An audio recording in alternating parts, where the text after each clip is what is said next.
Coming to you from Target Field in Minneapolis, Minnesota, where tonight WGN Sports on My 50 presents White Sox baseball. It's Jose Abreu, Adam LaRoche, Melky Cabrera and the Sox as they get set to butt heads with Torrey Hunter and Paul Molitor's Minnesota Twins. Hi, everybody, and welcome. I'm Ken Harrelson with Steve Stone as we get set to bring you Game 2 of this three-game set. If you missed the opener last night, you didn't miss the dadgum thing. We got beat 13-2, and that's the name of that tune.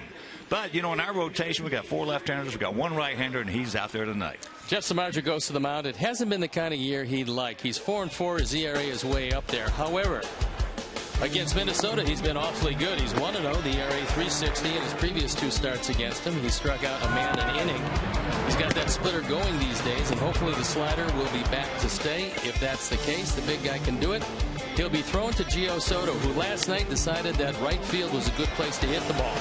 This one off the wall, went for a 2-base hit. The next one he almost hit out of the park. It came up a little short, but I talked to Gio. He said he's trying something new, and that something new is using the whole field. And if that's the case, that batting average is going to rise dramatically. Hopefully it will, and this offense will come to life. Well, we've been talking a lot about all these great young talents that are coming into Major League Baseball this year, and last night we may have seen another one. We saw a guy that can do just about everything, and that's Byron Buxton. We had heard that he had a great arm. We heard that he was very fast, and we heard that he was going to be a terrific hitter. So this would-be single, he runs into a double, beats the play at second base. That was leading off the game. And then he makes a wonderful throw home, cutting down Melky Cabrera. That was a big run, save. Then he shows you just how fast he is. He beats out an infield bounder to shortstop. Buxton can really go get him, and last night he had 3 hits, hitting in the 1 spot for the first time. He's back in the 8th spot tonight against the right-hander. Let's see how he fares. Well, 6'7" Mike Pelfrey didn't make it out of the 5th inning in his 2 outings against our Sox this season. So tonight, let's have a little same song, 3rd verse. So sit back, relax, and strap it down. White Sox baseball coming your way.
Chicago White Sox baseball is brought to you by Miller Lite, the original light Pilsner. Cheers, it's Miller time.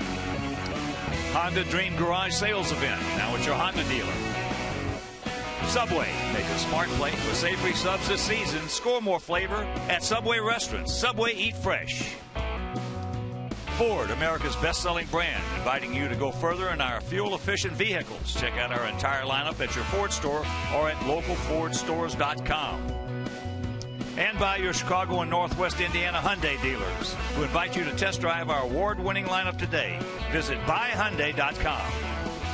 Welcome back to Target Field here in the Twin Cities. We're just a few minutes before the first pitch between the White Sox and the Twins.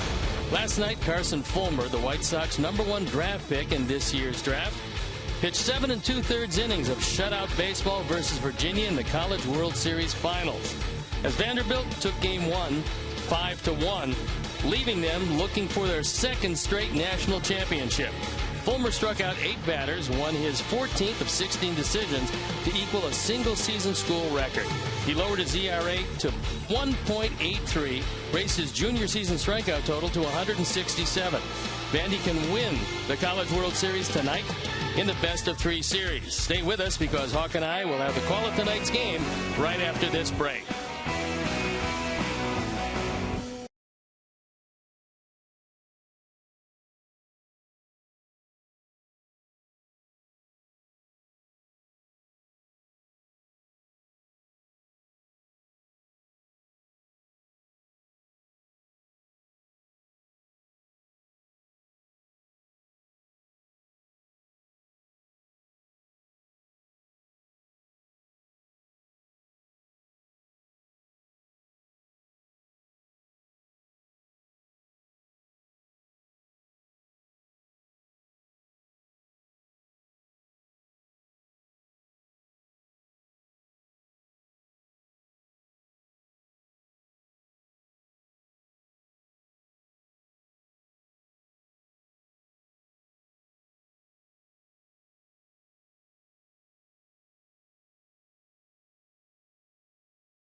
For the most live sports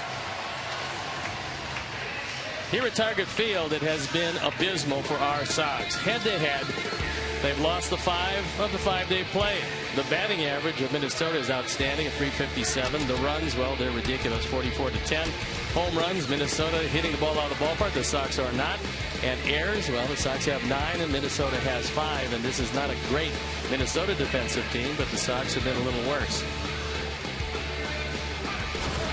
Robin is trying to turn all of this around, and what he's saying is it's going to come from this locker room, and these guys are going to have to start concentrating and bearing down, because this is a day-at-a-time game. What happened yesterday doesn't count. What's going to happen tomorrow is not here yet, so you concentrate on today. And Paul Molitor, in his first year with this ball club, has got them in second place in Minnesota at 38-32, playing pretty good baseball. So let's take a look at how Robin is going to line up our Sox for the game tonight.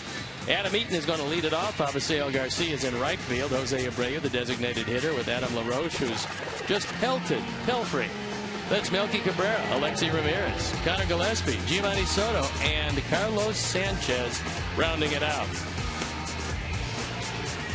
The defense and how they're going to line up behind Mike Pelfrey. It's Rosario, Buxton, and Hunter in the outfield, with Plouffe, Nunez, Dozier, and Maurer in the infield. Kurt Suzuki once again behind the plate, and Mike Pelfrey on the hill.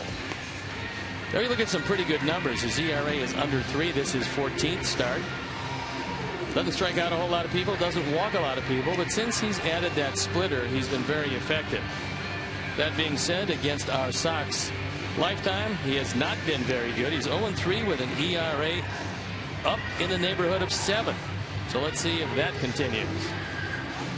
The umpires for the game tonight: Bill Miller is behind the plate, Doug Eddings is at first, Jim Wolf is at second, and Adrian Johnson had a very good night behind the plate last night, is at third. So this is how the standings look. Our Sox 11 games back.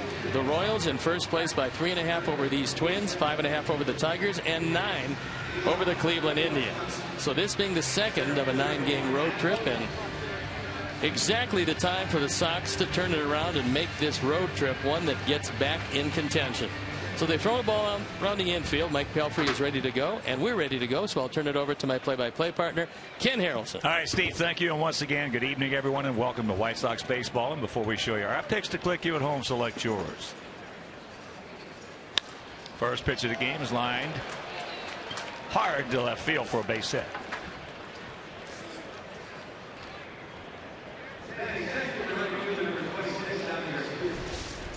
First ball fastball, and even though Pelfrey kept it down, Adam hits it hard. Pelfrey does not have a good move to first base. At 6'7", he is slow to uncoil. He's slow to the plate, making it, if not easy, certainly a big advantage for base stealers.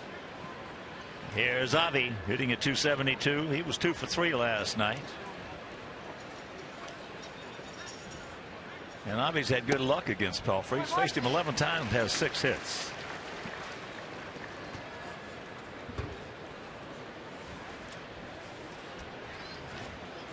Outfield slightly to the right.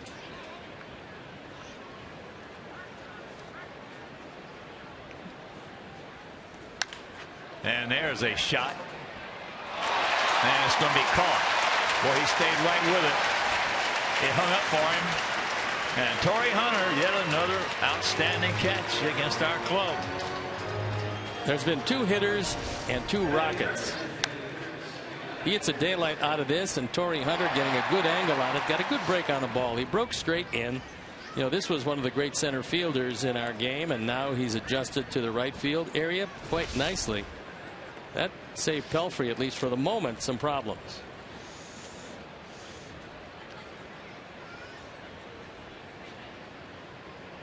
So here's Abreu hitting at 290, 12 homers. He's driven in 40. And that's foul. Well, for all of you who have seen Torrey Hunter play for a long period of time, if you'll sit back and think and recall, you very seldom ever have seen him pull up on a line drive right at him. Once he makes that commitment, he's going to come in and he is going to either catch it or he's going to have it trapped in his glove. I have to believe the level at which he's playing these days, he'll be back because he's still in great shape.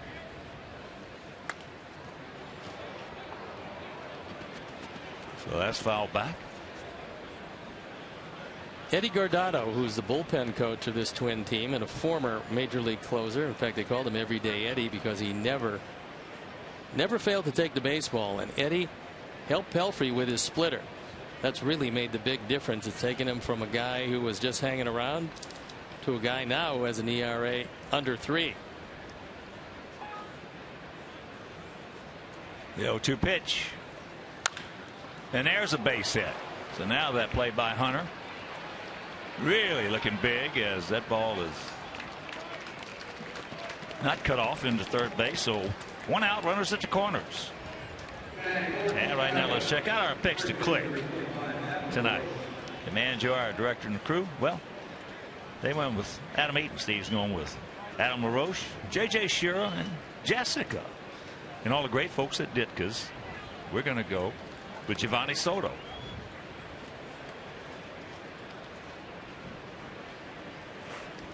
So here's Adam hitting at 226, 8 homers, 27 knocked in. Adam last night was 2 for 4 with our 2 RBIs.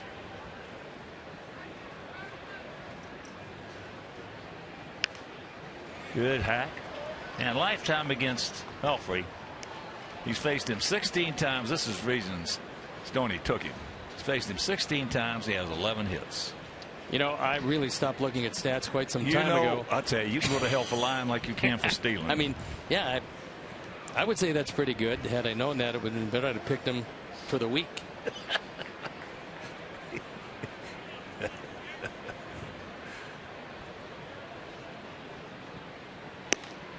And that pitch inside.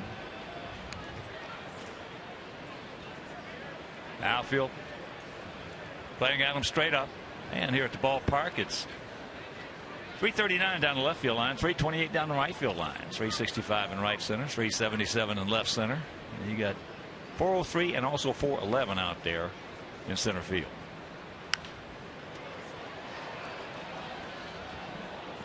1-2. He's not pitching him like he's no, 11 for 16. But left-hand hitters over the past 2 weeks have an on-base percentage of .538 against Pelfrey. He's faced one. That was Adam Eaton. And he hit a rocket on a first ball fastball into left field.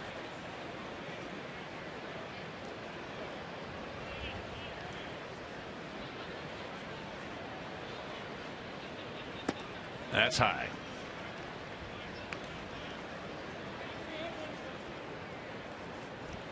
Hey, look at what he's done here at Target Field, and he's been very good.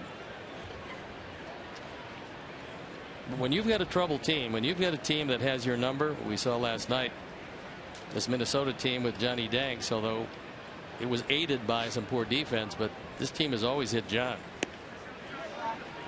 Besides that, first inning has not been nice to us all year long. We have scored the least amount of runs in the major leagues in the first inning, 19. And we have given up the most runs in the major leagues in the first inning, 58. And we can put some of that to bed right here. Standing scoring chance. And that'll load him up.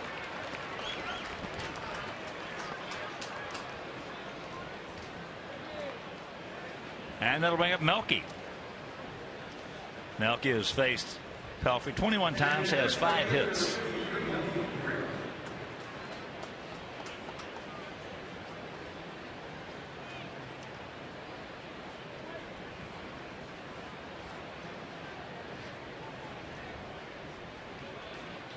Zach's packed with good guys. 1 down. One thing you don't want to do in situations like this, which we have done too many times this year, is face a guy with a good splitter or a good sinker and hit first pitch into a double play. We got a fastball on the first pitch, and you would think if Pelfrey trusts Suzuki that he would use that splitter here.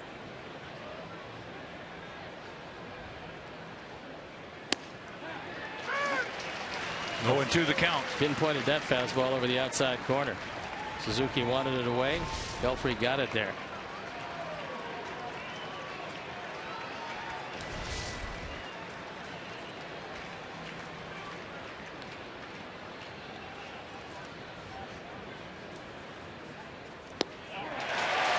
Big strikeout, 2 down. And there's that splitter, which has really been the difference maker for former #1 draft pick of the New York Mets many years back. The bottom just drops out with that splitter. It's a dandy. And when he didn't have that, he was very much at the mercy of the major league hitters. Now it gives him another weapon, and a good one.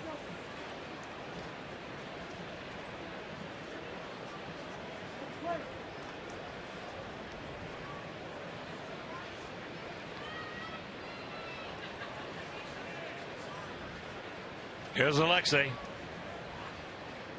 5 for 16 off Pelfrey. And he takes low ball 1.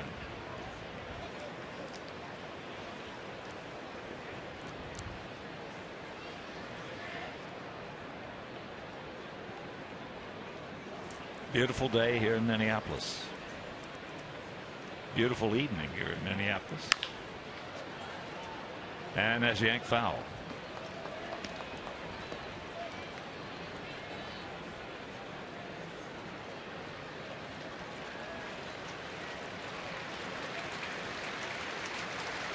One and one to count.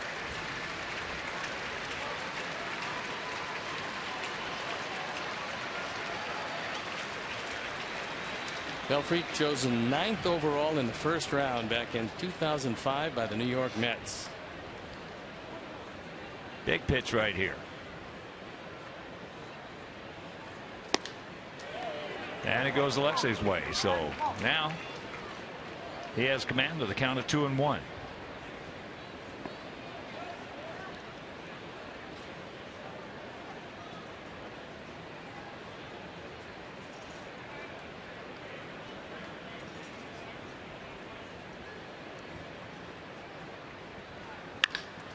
That ball hit sharply Going to go to second for the flip, and he pitches out of it, so we have the bases loaded. A beautiful play, a beautiful catch by Torrey Hunter ended that.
It's Dozier, Rosario, and Mauer at the top of the order, with Plouffe, Hunter, and Nunez in the middle. Then Suzuki, Vargas, and Buxton rounding it out. The defense, an outdone lineup behind Jeff Samardzija. Elkie Cabrera, Adam Eaton, and Abasil Garcia in the outfield, with Connor Gillespie, Alexi Ramirez, Carlos Sanchez, and Adam LaRoche in the infield. Giovanni Soto with the nod behind the plate, and Jeff Samardzija on the hill. He's 4-4 this year. His ERA a little higher than he would like. This his 15th start. An opponent's hitting .292.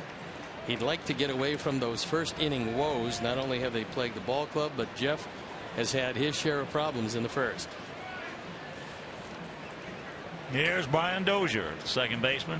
2 for 5 last night with a homer and 3 RBIs. Can't get it.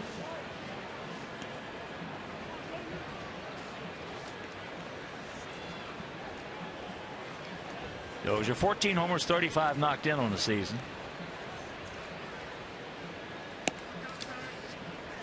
Dozier's just a good, solid player. And if you want to go in with a fastball, you better go way in, because he loves fastballs. He would prefer them middle in, and he would like them knee to thigh high. Well, he's got some of the best top hand in the American League. Yeah, he's a dangerous hitter. Show me a guy with a good top hand, and I'll show you a guy that will cover the fastball. Plus, when you score 55 runs, you're second in the league, you're really helping the ball club. Carlos has got him.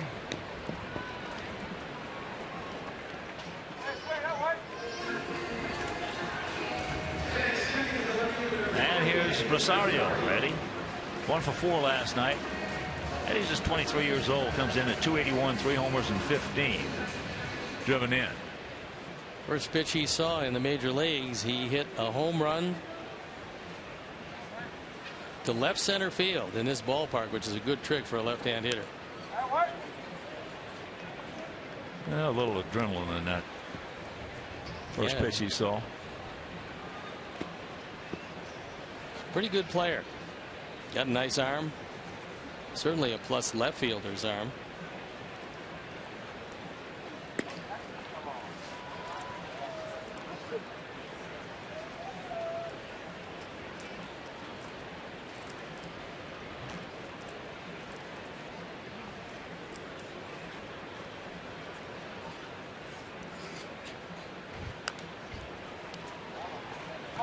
Down exit, 1 and 2 now. Going to be another nice crowd. They're averaging 26,482.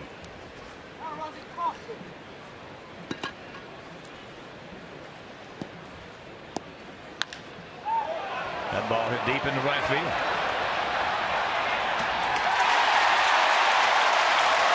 And it is 1-0.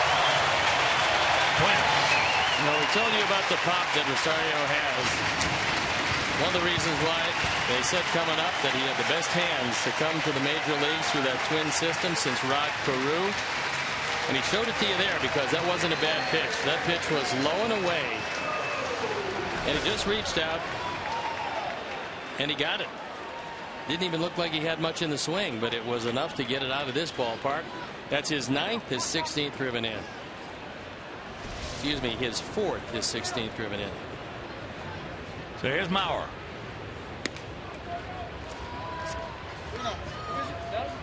Mauer 1 for 3 with an opposite field homer last evening. So that is the 12th home run that Jeff has thrown this year. There's the strike. A lot of teams have taken to playing Joe Mauer exactly where Avisail Garcia is playing him, giving him the entire right field line, all of straightaway right field, and they're playing him in right center.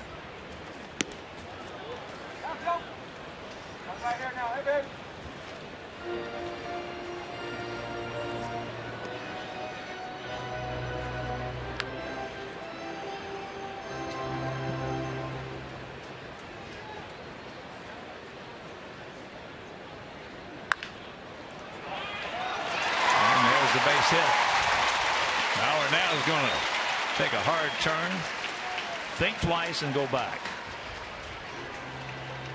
Jeff threw a high fastball. It probably just tipped the zone. Normally not a pitch that Mauer's going to get on top of, but get on top of it he does. Takes it by a diving Carlos Sanchez, thinking about 2 until Avi gets to it. Then he puts on the brakes.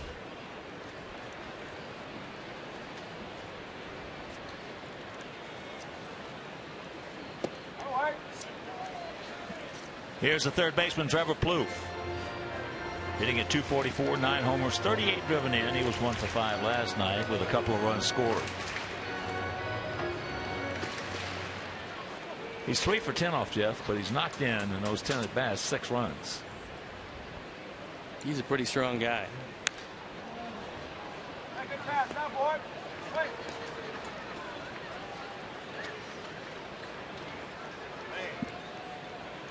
I like the fact that they have some balance run production wise at the top. Dozier with 35 driven in, Mauer 37, Plouffe with 38, Hunter with 38.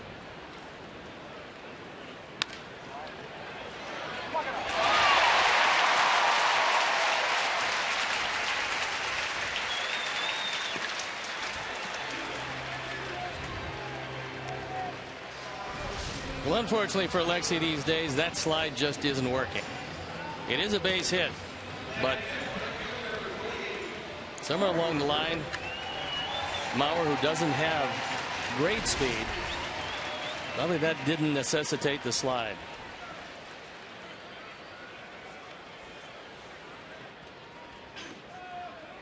So here's Hunter.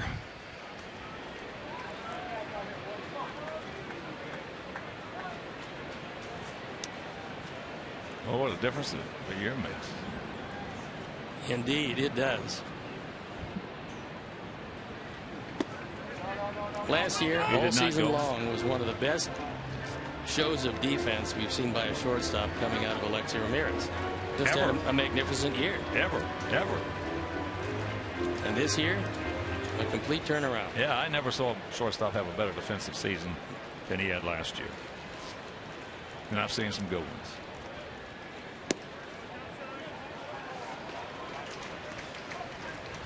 Jeff could have used that one, but didn't get the benefit of the call.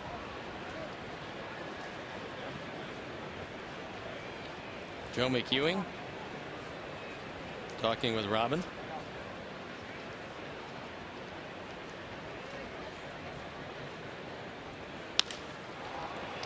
All right, take your time, boys, and rack them up.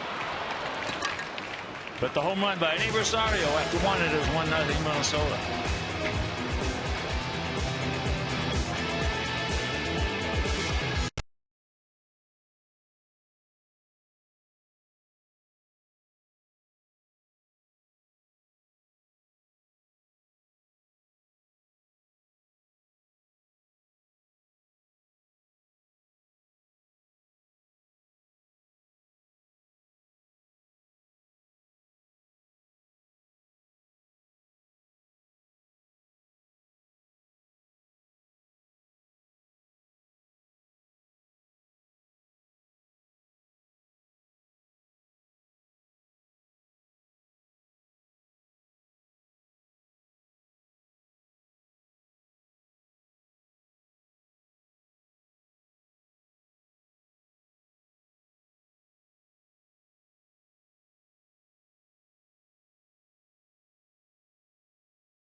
Chi Sox game day, and you might be today's White Sox fan of the game.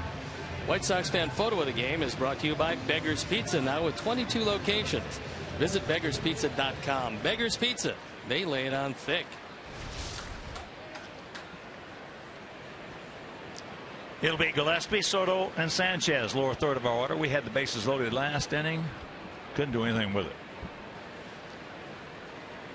But a beautiful catch by Torrey Hunter was part of that.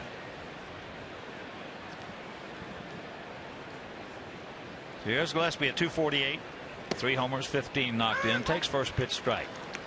Pelfrey's always had a good fastball. Lately, the ball is sinking. Consequently, he's throwing more ground balls than he ever has before. And with the addition of that splitter, he's actually as tough as he's been over the course of his career.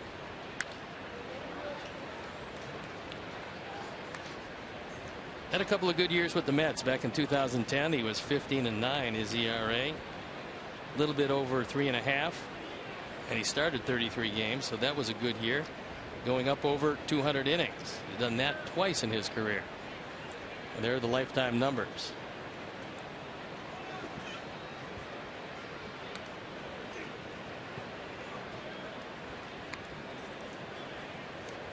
One and two.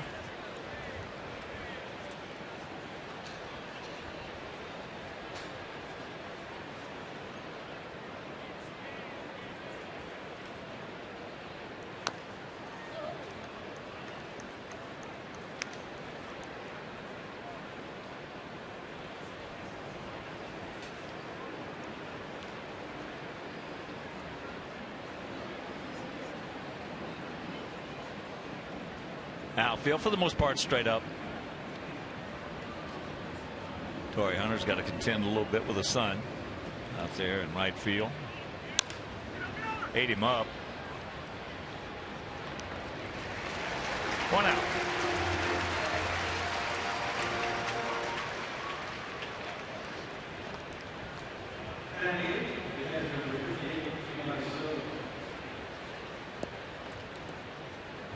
There you see the vision problems, and depending on where he moves, Byron Buxton's in the same situation. The only guy completely obscured in the shadows, Eddie Rosario in left field.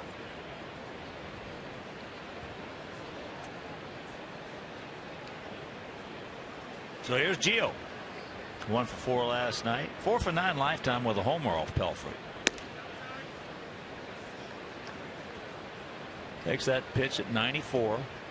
And the Dutchman, Hall of Famer Bert Bladwell, was telling us before the game that he has been maintaining that 94-mile-an-hour fastball late into the ball game.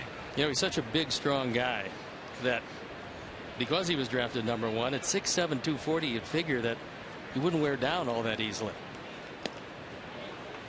And the irony of it is a lot of the times those big, strong guys wear down very quickly. It's true. There was one big strong guy that didn't wear down. He threw 60 shutouts. Lord knows how many complete games he threw. Something like 270. He is some kind of guy. He's a poster child for the practical joker. He is that, and that never changed from the days he played till today. And that's a high ball for him.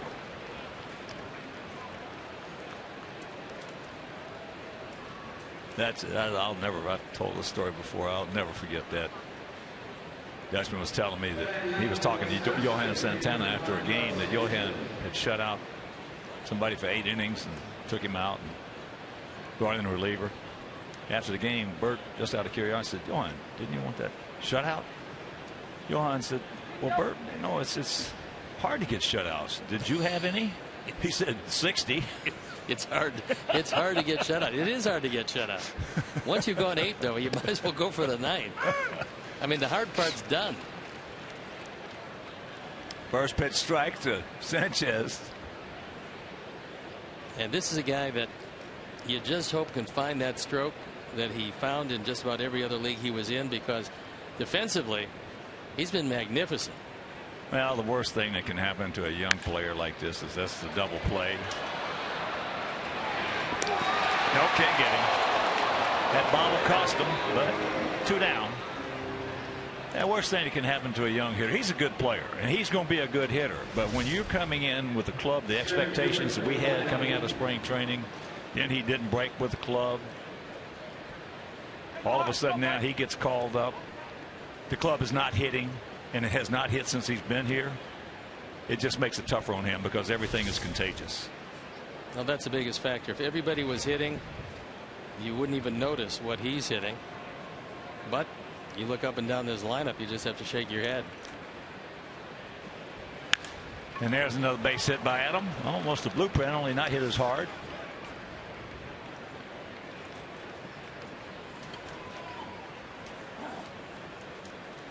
Here's our Mazda replay, and it's off the bat of Avi Garcia. He hits a rocket. Hunter comes in. And you might notice one thing, and that is that he dove to the side. Now, a lot of right fielders, and Avi was doing this, in fact, till he hurt himself, dive straight forward. You got a good chance of hurting your shoulder if you do that, but Torrey knows that you dive off to the side, you're going to come away, usually with the baseball and without any injuries.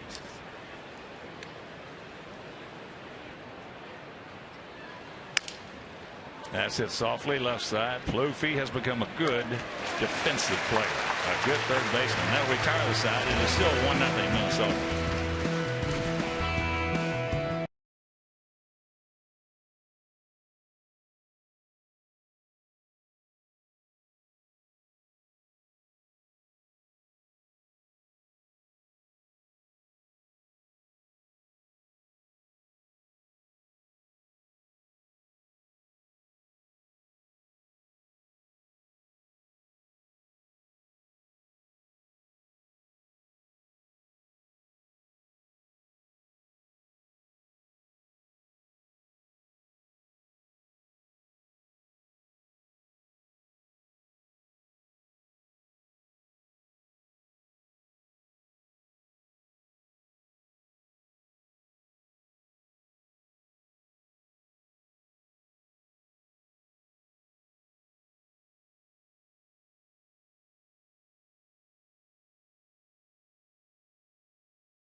Here in the bottom of the second inning, Minnesota with a home run by Eddie Rosario.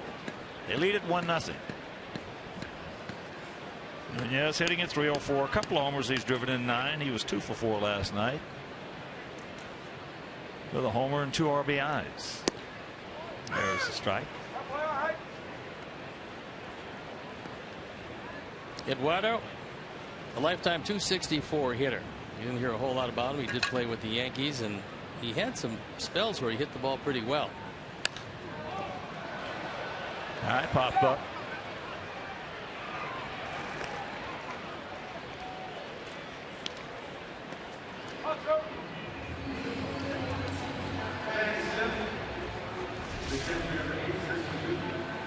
Bat goes flying. Fortunately, it goes flying and stays out of the stands.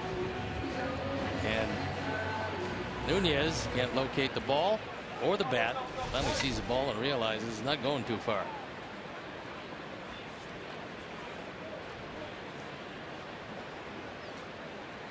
Kurt Suzuki 0 for 3 last evening. Comes in hitting at .229, 3 homers and 19 knocked in. Both of these guys throw splitters. Did you ever have to hit off a pitcher who threw a good splitter as opposed to the good spitter that I'm sure you had to hit off on occasion? Most everybody had a good splitter. Most everybody. But they didn't throw splitters? No, then? no. It's got the same rotation. That is a splitter. But the way we looked at it, you can hang a splitter just as good as you could a slider or a curveball. And they hung a lot of them. I was saying, if you did, it becomes a bad fastball. Oh, goes a long way.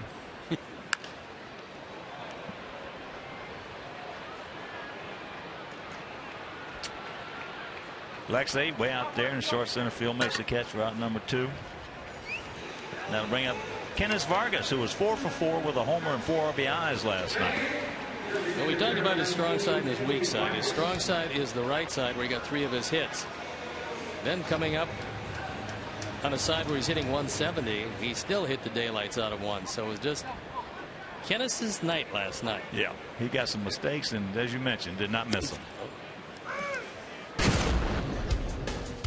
Last night, that was a blast. And Vargas get that 3-run homer in the 6th inning, in the middle of a 5-run inning, and he was a big part of it. Talking about spitters, all of our older White Sox fans who remember the pennant race in 1967. We're playing Minnesota on the last day of the season. We got to win. Can't get it. I come to the plate. I think it was in the 4th inning. Dean Chance was pitching, and he had a Jim Dandy spitter. He threw me a spitter, and I hit a rocket, one hopper right to Zoilo Vasales. And instead of going to second base to Rod Carew to first for the double play, Reggie Smith was on third. He came home trying to get him. Overthrew Earl Batty high. He was safe. We went on to score for like 4 runs and won the game and went to the World Series. High pop up. And a 1-2-3 inning. We're into the 3rd, trailing 1-0.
Sponsored by Jeff Vukovich, your local nationwide insurance agent serving the area for 37 years.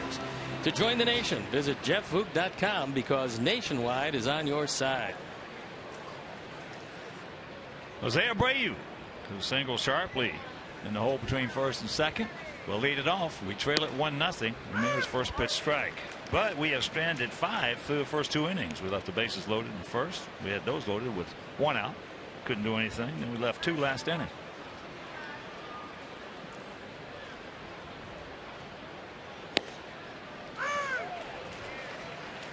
That pitch, a gift. That was outside. Yeah, that was off the corner. That was further away than the first pitch. First pitch was a perfect pitch. And now it puts Jose in the 0-2 hole.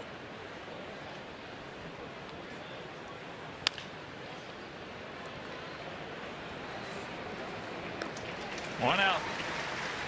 Join us for a special children's autograph session on Sunday, July 5th at 10:15.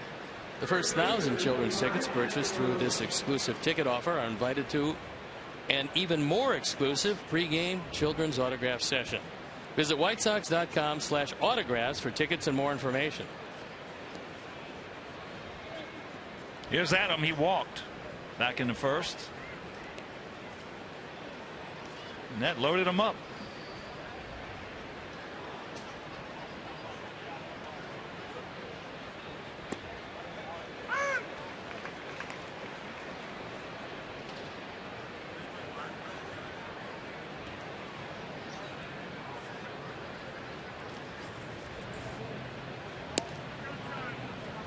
Count evens at 1.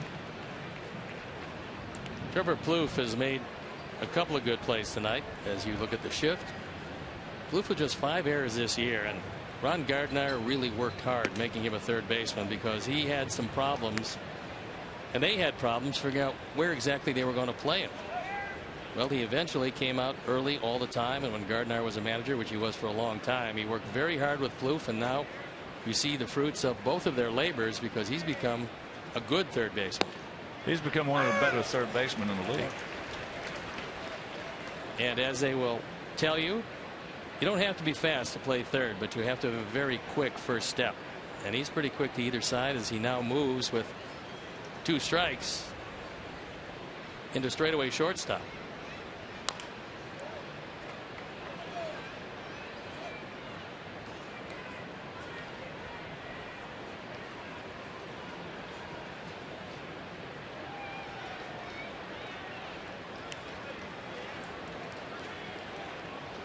The wind tonight, what little there is wafting lazily down the first base line.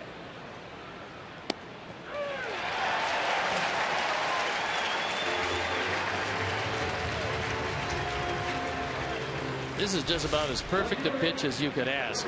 He catches the outside part of the inside corner with a fastball that was moving in, and Bill Miller rings him up.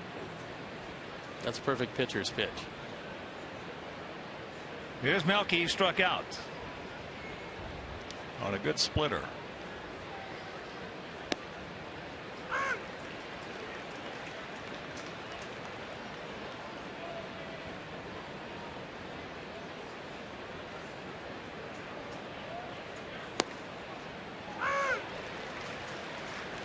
Well, if he's going to give them those pitches, we got a big problem.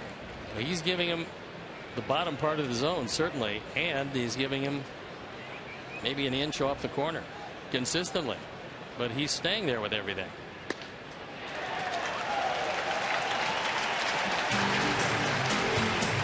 It's still 1-0 Twins.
And take a look how the second pitch can dictate the third.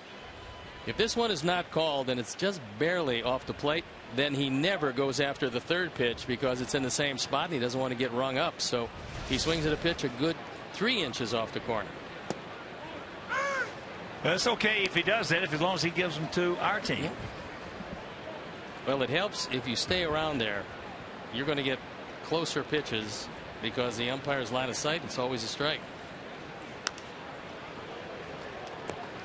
Byron Buxton, 3 for 5 last night, scored 3 runs, 21 years old, can run, can throw.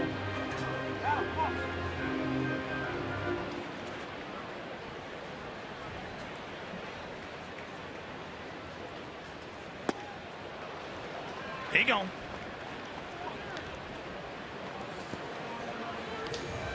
This one had some good late movement. At 95, it's down and in. Perfect spot. Good pitch with 2 strikes.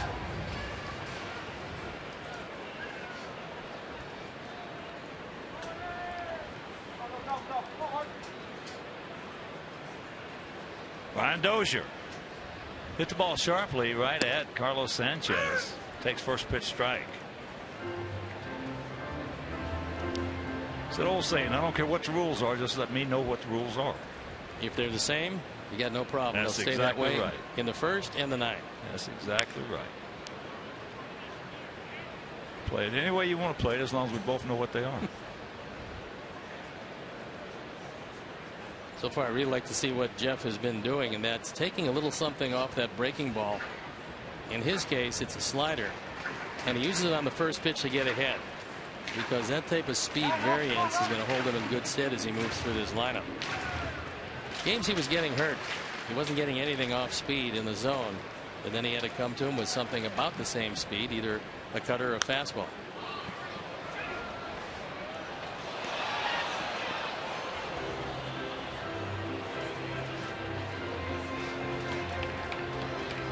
Last 5 starts haven't been particularly good. His last win a month ago against these same Twins. There you go. 2 down.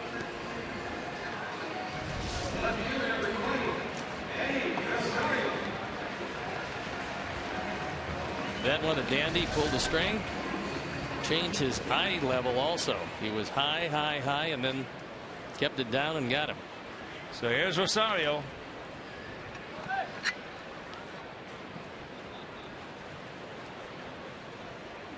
And here's what he did back in the first inning.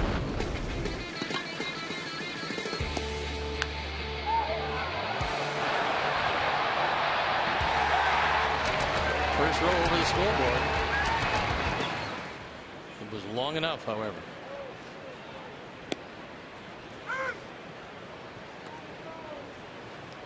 Strike on the outside edge. Yeah, I was going to say, that is the pitch that Pelfrey was getting, and it's good to see Samardzija getting the same pitch. So for Bill Miller, if he stays there, he probably won't get any complaints.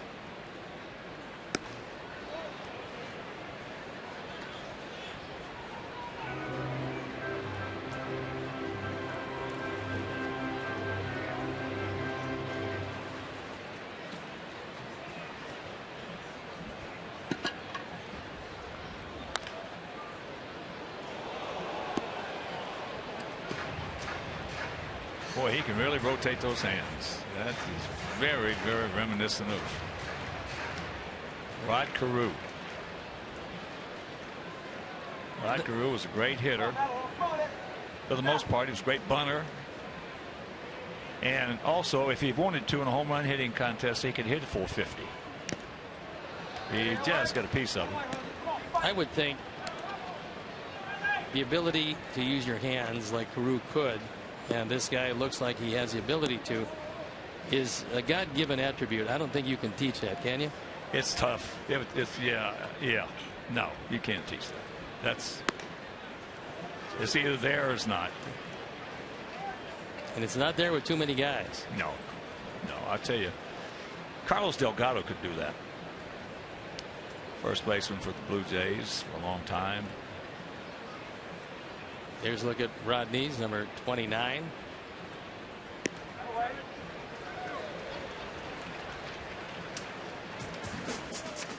One of the greatest hitters that ever played the game. And he did it effortlessly. He didn't even play in high school. Pretty amazing. Yeah, it is. But when you got hands like he had. He gone. He punches out the side. And we're into the fourth.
In the middle of the summer with Christmas in July on Tuesday, July 21st. The ticket package includes a game ticket and an ugly Christmas White Sox t-shirt. Also, Christmas-themed events will take place during the game throughout the ballpark. To purchase, visit whitesox.com/Xmas. First pitch to Alexei is taken for a ball. Alexei hit into a 6-4 fielder's choice.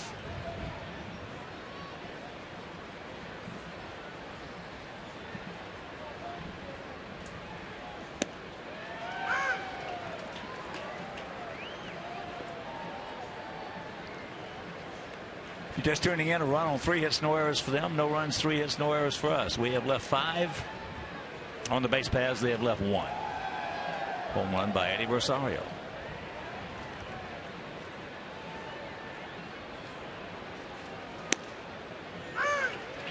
And the count 1-2.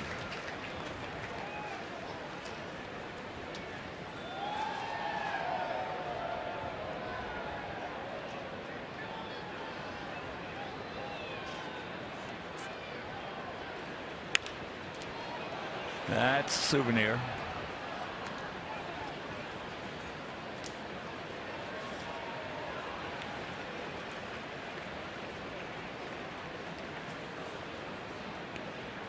That gentleman has a souvenir and very happy to have it.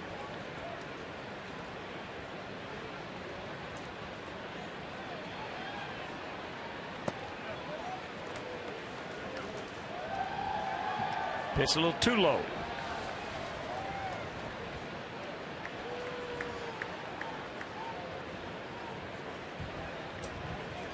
Tough first inning for Pelfrey, but he got out of it, and that certainly took up his pitch count.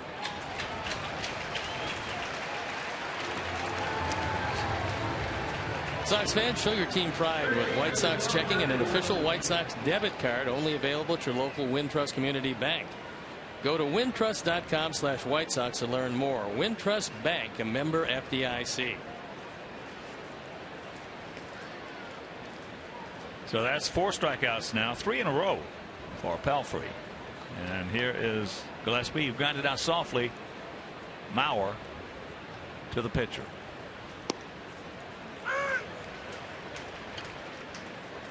That's one of the pitches that Pelfrey has started to use more frequently as he's gotten more confidence, and that is The slow curveball that he drops on the first pitch.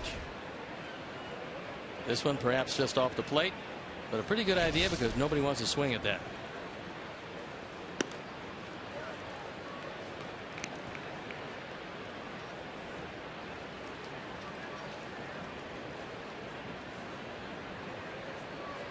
Soto on deck.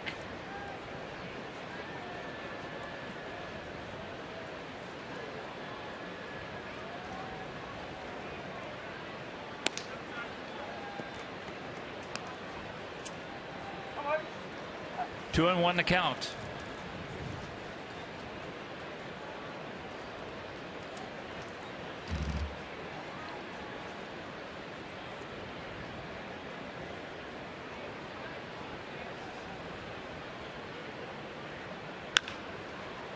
And that could be trouble.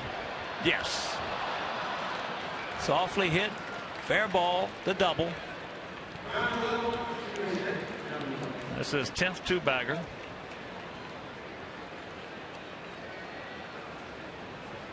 Rosario was around toward left center field. And Connor slicing this ball away from him. The big problem for Pelfrey is he got this ball about waist high over the middle of the plate. No chance at all for Rosario as that one slices into the corner and out into the stands.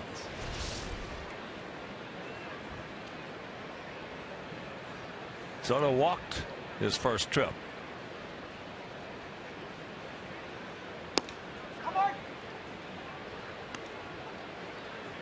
And Giovanni said before the game that he's at least thinking now about using the right side. They still have a shift on him. Got three infielders on the third base side of second.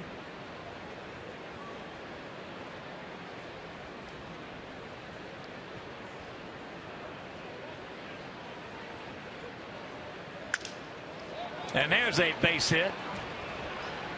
They're going to wave him around. Torrey Hunter. And they're going to cut it. Go to second base. They're going to get him. But Gillespie scores and the game is tied at 1. Gio drives in his 12th run of the year and does indeed use right field. I'm somewhat surprised that they didn't let this throw go through. I thought it was going to be pretty close at the plate, but Joe Mauer decided to cut it off, and he got the out at second. I think Joe made the right play right there. It wasn't a good throw, but he got the out. As you looked at it out lined up, it looked like that ball was going to be off the plate. Well, the reason it could have been very close was the fact that Connor didn't get a good jump.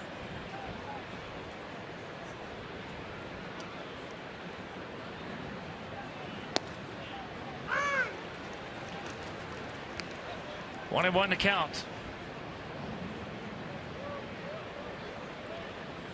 So 1-1 tie here in the top of the 4th inning. And for Gio, there's a whole lot of hits in that right field area, especially if they keep shifting on you as they've been.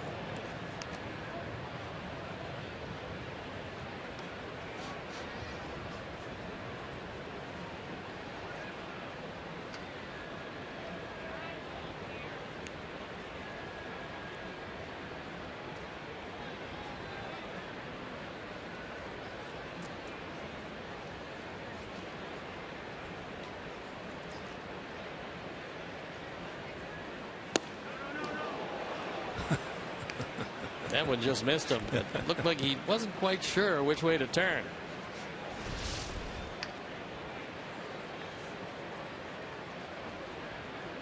Somehow he got out of the way of it. And the 2-2 pitch. Well, last time Pelfrey pitched against us, I believe he had 3 in 1 inning. Yeah, the stuff was not particularly good. He hasn't had a whole lot of luck against our Sox. This is actually the best he's fared in some time. There's a chopper. But the RBI single by Gio Soto, and we're tied at 1.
here in their half of the fourth inning. 1-5-0 for us, 1-3-0 for them.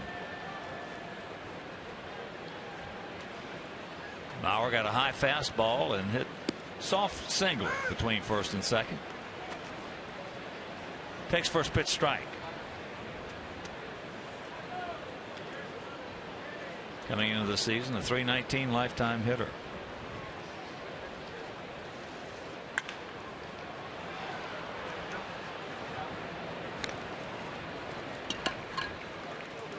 One out.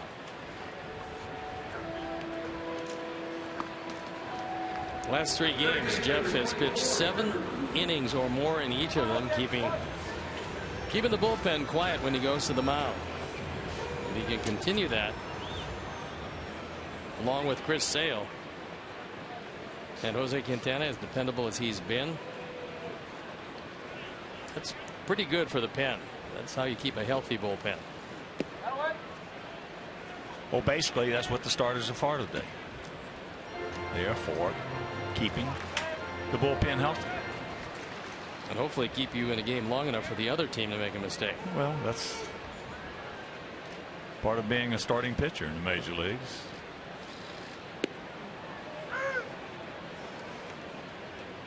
Because if the bullpen doesn't get it done, it's not going to get done. There you see the line so far. No walks. Jeff is one of the leading strike throwers in the major leagues, and sometimes it gets him in a bit of trouble because he is around the plate with just about everything.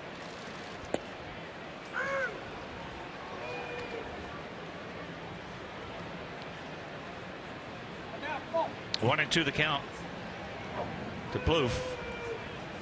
Only Oakland and Seattle have more quality starts than our rotation. We've got 41 of them. Those 2 teams have 42 of them. He gone.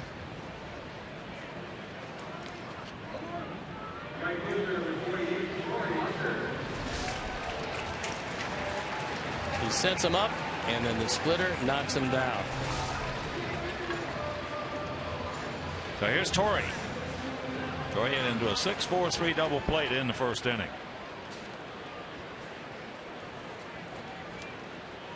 He made the play of the game so far with that beautiful catch on that line drive off the bat of Javi Garcia, or else we would have scored in the first inning.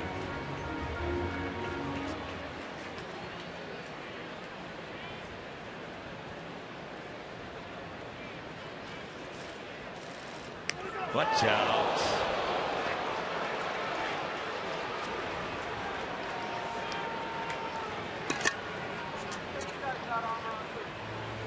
That's the 6th batter that Jeff has hit this year.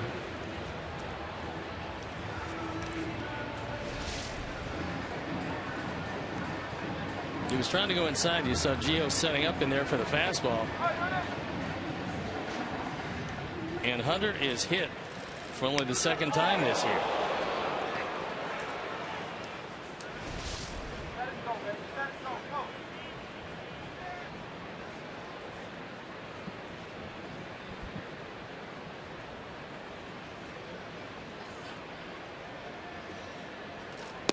A couple of writers heard what I said last night about Torrey, in my opinion, being a Hall of Famer, and asking me why, and I told them, I said, just check it out. The man's over 150 something games, over 500 in his career. So that tells you volumes right there about his leadership and his ability, and he set the standard. He was the standard bearer for center fielders. As there's a high chopper.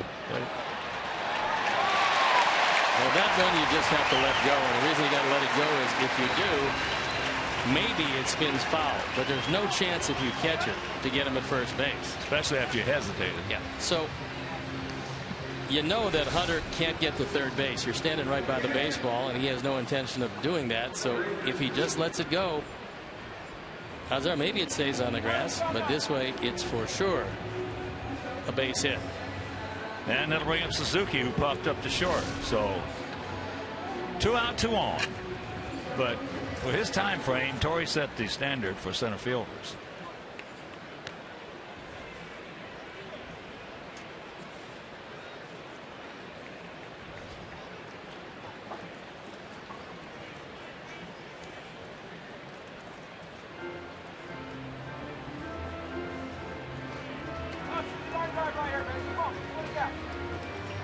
Suzuki 0 for 3 last night. Now 1 for 8 lifetime off Jeff.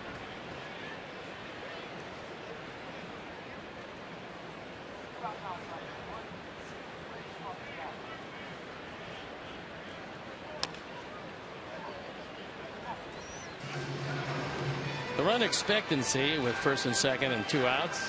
Twins have scored 24% of the time. Sox pitchers have given up at least 1 run only 14% of the time, with the league average at 22%.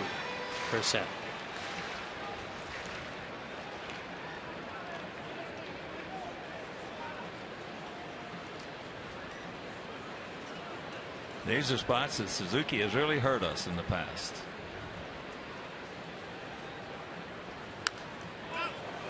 Well, he got a pitch that he could hit. It was up. But he is not a bad high ball hitter, and he fouled it back, thank goodness.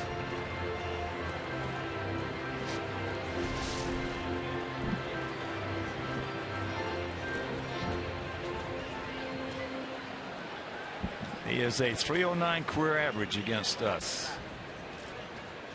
with some big hits. Oh, lighten that one off. Remember a 3-run homer in Oakland that beat us. Walk off. And a lot of singles knocking in 1 or 2 runs.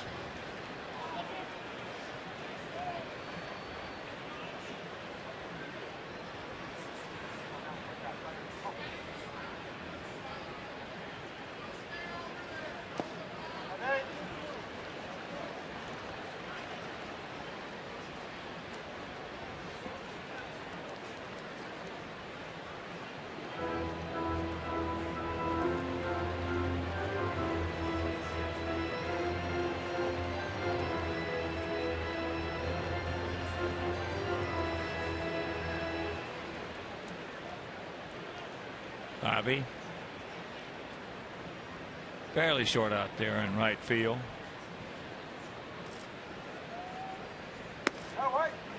And that's too high. 2 on 2 out, 2 balls 2 strikes.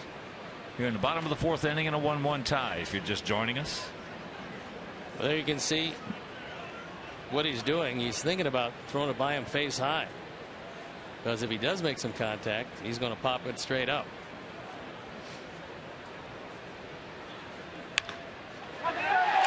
That's a fair ball.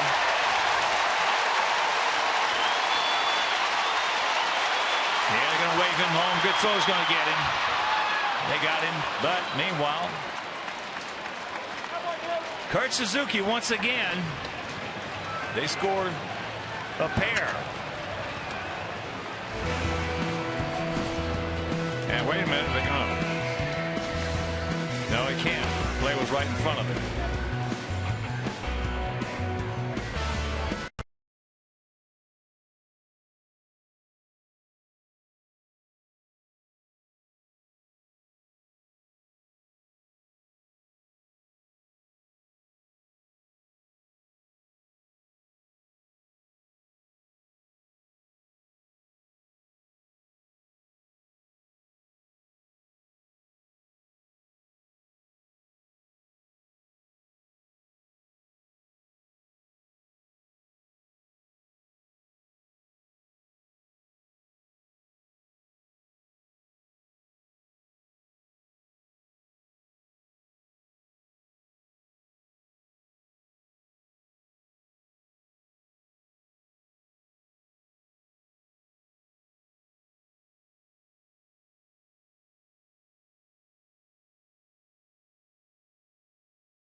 A developing situation. The carom off the wall. Torrey Hunter scores easily, and then a good relay to Ramirez from Cabrera on to Soto, and they cut down Nunez at the plate. So everybody did his job. A good tag, but not before a run scored. And they have 2, and we have 1. 2 5-0 for them, 1 5-0 for us. The Speed Replay is brought to you by Xfinity, your home for the most live sports. Adam is 2 for 2. Plouffe was it on the grass, now moves back with the 0-2 count.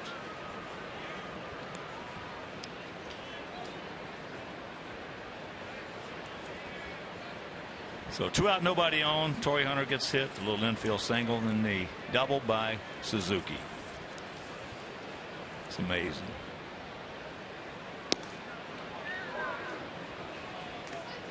You always have those guys that, regardless of what uniform they're wearing, they find a way to wear out your pitching staff. Suzuki is one of those guys. Not quite Ryan Rayburn-ish, but close.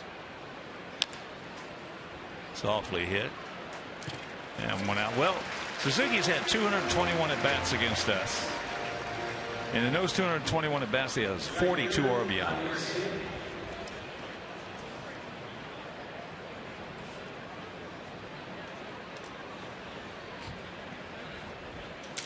Pelfrey got very tired of seeing Adam Eaton just poke the ball into left field by staying away with fastballs, so he moved the ball in, and he made the adjustment and got him.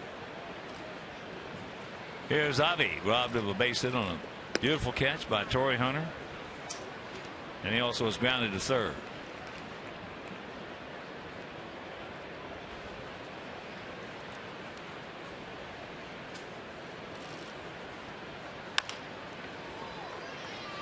Plouffe on the move.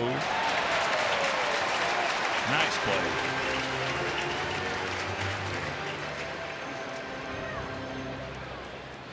We've talked about how good Trevor Plouffe has been. There's an example of it.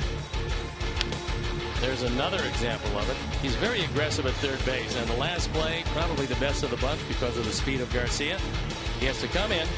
He smothers his hop and gets it there by a good step.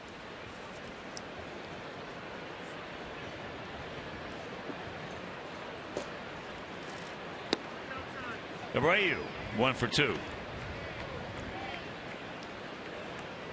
Well, most of the great third basemen in the last 50 years have made themselves that way. You've had some come in that were really good, but the majority is there's a base hit down into the corner. So Rosario is going to get it back in on the double by Abreu. That's his 12th two-bagger. Well, you always talk about Robin Ventura making himself an excellent third baseman, and there's been others. The one guy I can remember watching in the Arizona Fall League who was an accomplished third baseman before he ever set foot on a professional diamond was Evan Longoria. He just was smooth from the beginning. He knew how to play every hop. He knew the angles. He knew how to position his body. He had soft hands and a quick first step. And he did that as a kid. Another one who came in who was very good was Chavez, Eric Chavez. He was terrific. Well, he was the best high school hitter in the country when Oakland drafted him. And yet he became a master defender at third. But he was good when he first got there, too, yep. defensively. As that ball hit into left center field, Buxton is there.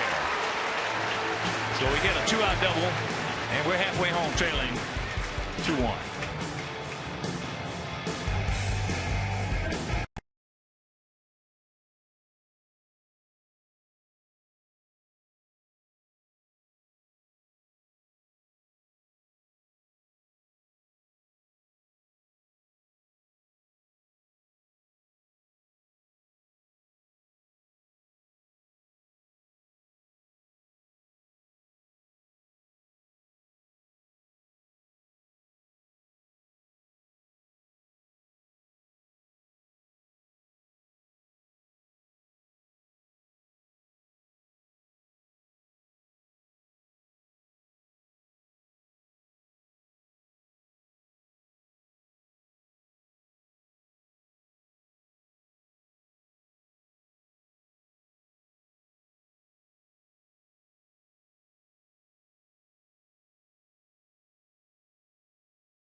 We have one here in the bottom of the 5th inning.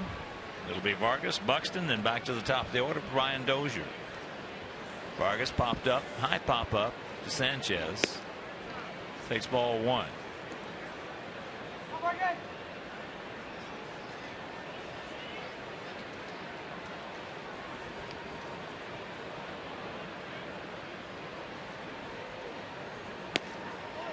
That evens the count. This Minnesota team has been pretty tough here at home. Their 24 wins at home is the most in the American League by any team. They're 24-14. Just 14-18 on the road, however. And then there's a base hit in the hole. Sox fans, join us on Saturday, July 4th at 1:10 as our White Sox take on the Orioles. The first 20,000 fans will receive a Bobby Jenks World Series moment bobblehead presented by Comcast Sportsnet. For tickets, call 866-SOX-GAME or visit whitesox.com/promos. There's Buxton. Struck out his first trip.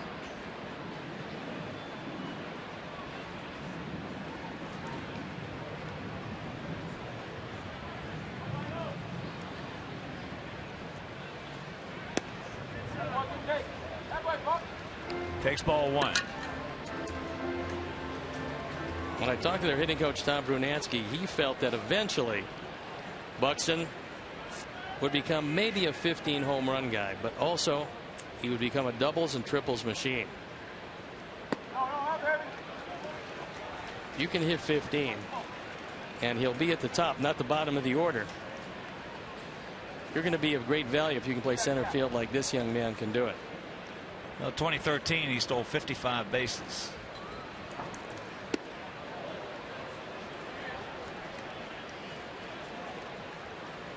Well, there's no doubt he's got very long, very powerful strides, and you could see it when he led off the ball game yesterday with what appeared to be a single, only to stretch it into a double.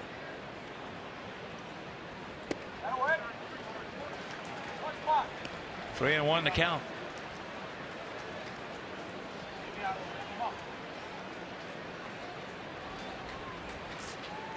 Very dangerous Brian Dozier, who hasn't done much yet in this game.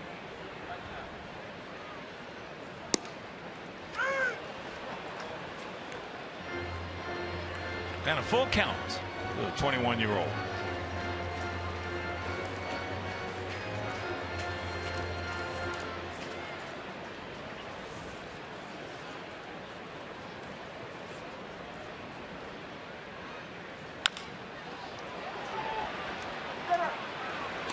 Good play. 1 out.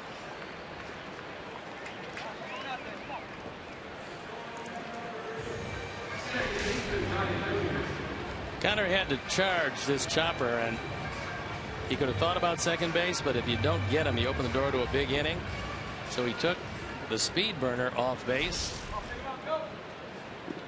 And now there's a man in scoring position. Dozier has grounded hard to second and struck out.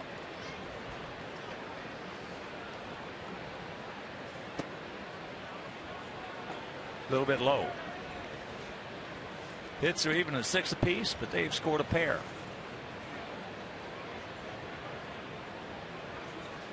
We have 1. We have stranded 6. They have stranded 2.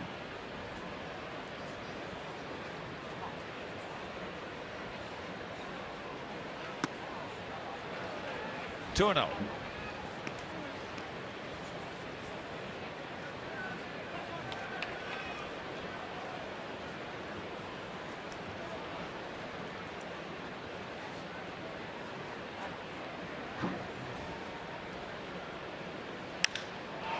That's off the end of the bat. So 2 down. Sox fans, the first 25,000 fans at a White Sox home game will receive a Merck's Cheese cane card, good for 75 cents off their next Merck's purchase at participating grocery stores. Like your bases and your burgers loaded, you're a Merck's man. Purchase tickets today by visiting whitesox.com or calling 866-SOX-GAME.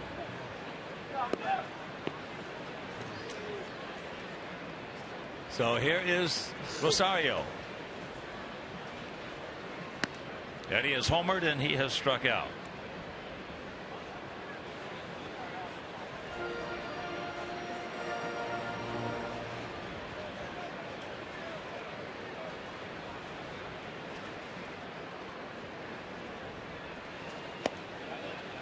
There's a strike.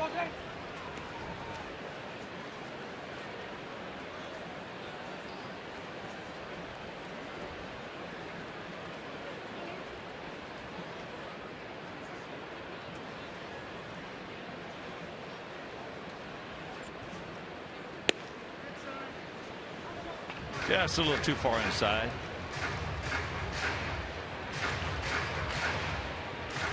Pitch number 76 on the way, and as usual, most of them strikes.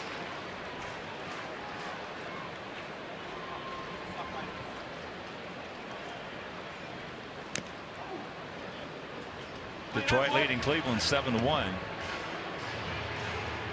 Game in the bottom of the 6th inning, and since Victor Martinez has returned, they are swinging the bats. He's 2 for 3 with an RBI and a run scored. Cespedes 1 for 3.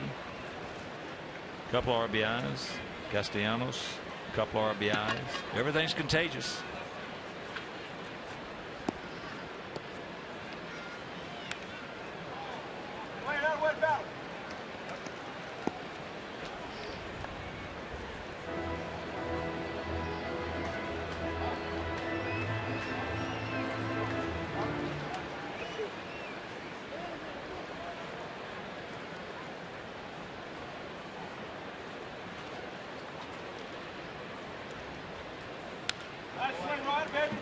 Eddie Rosario, 294 minor league hitter.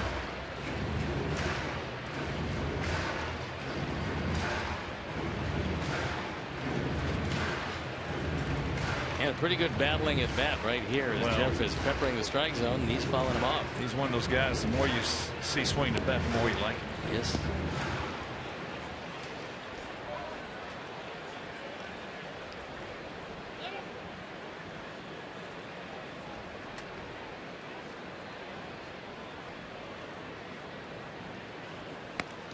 He gone.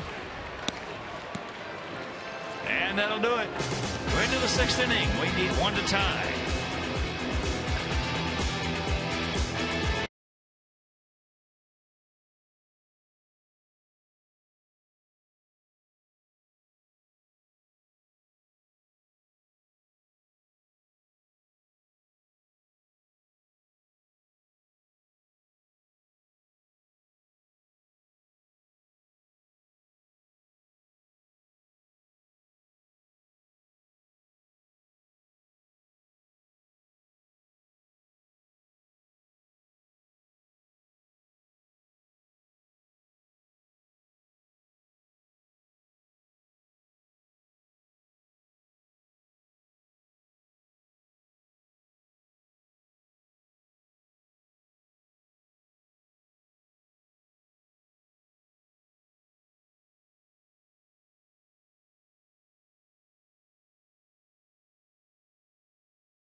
Sixth inning. Text Subway to 97999 right now for your chance to win 6 meals from the Simple 6 menu from Subway. Message and data rates may apply. Subway, eat fresh. Melky Cabrera, Alexi Ramirez, and Connor Gillespie. We trail it 2-1.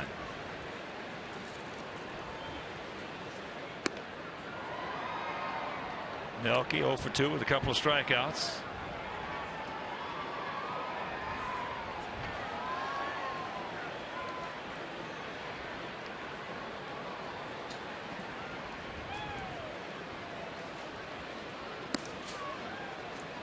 What we could certainly use here would be one of those costly leadoff walks.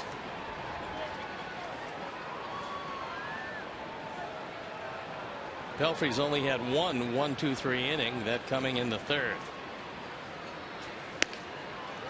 Pours that one over. 93.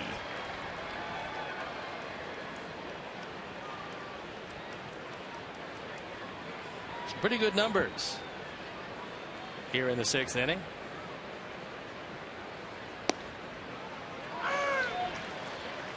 He's been calling that pitch, if you're just tuning in, all night long from both sides, so you can't get upset. Nope. Just barely tipped the bottom part of the zone, but he's been consistent, and he's done it off the outside corner also. Ball hit by Mauer. Melky going to make the turn. Down into the corner goes Torrey Hunter. So now Melky will pull up with a leadoff double.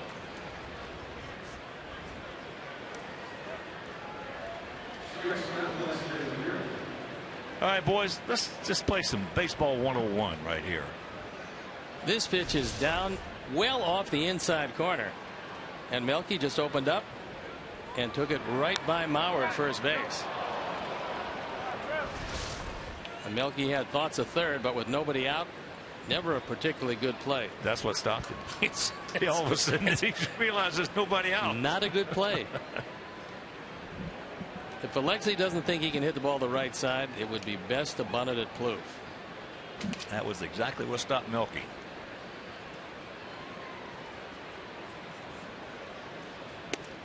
Every base runner's done that. Hit a ball down the corner, you think you can get third, all of a sudden, oh, wait a minute, nobody's out.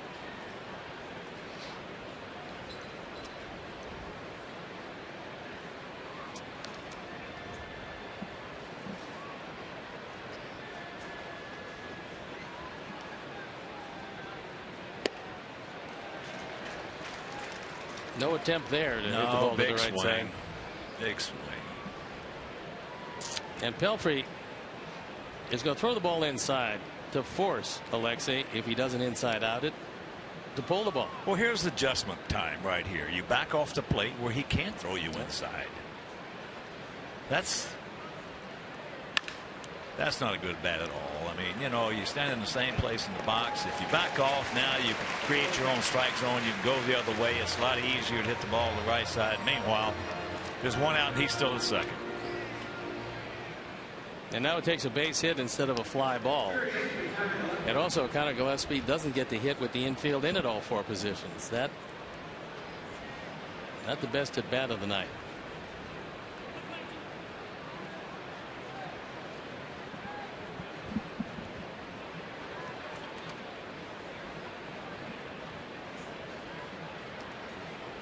Connor 1 for 2, had that double with one out in the fourth inning, down into, hit a soft fly ball down in the left field corner, and then Gio knocked him in.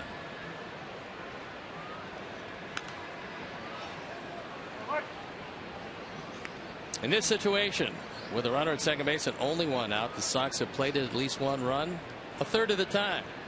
Twins pitchers have given up at least one 42% of the time, which is above the league average of 38.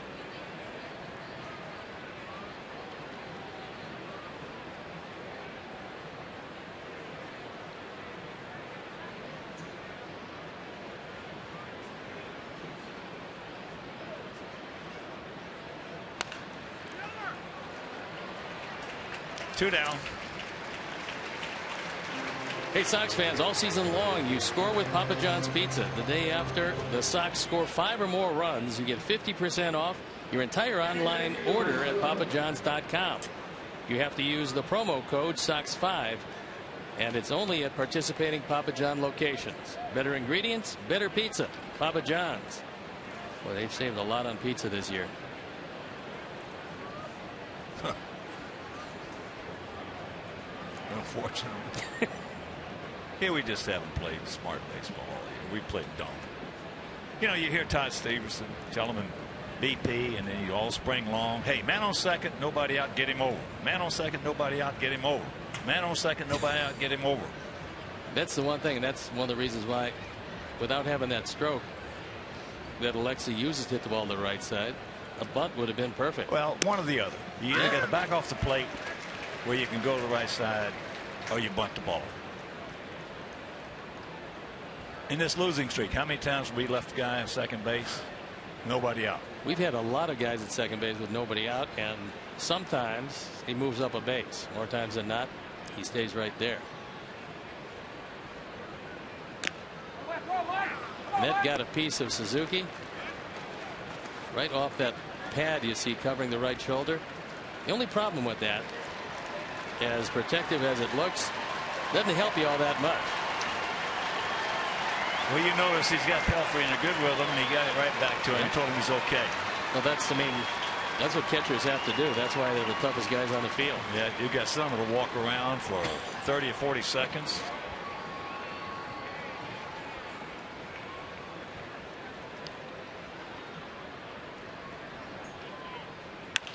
Yeah, boy, Gio in this game is tied at 2.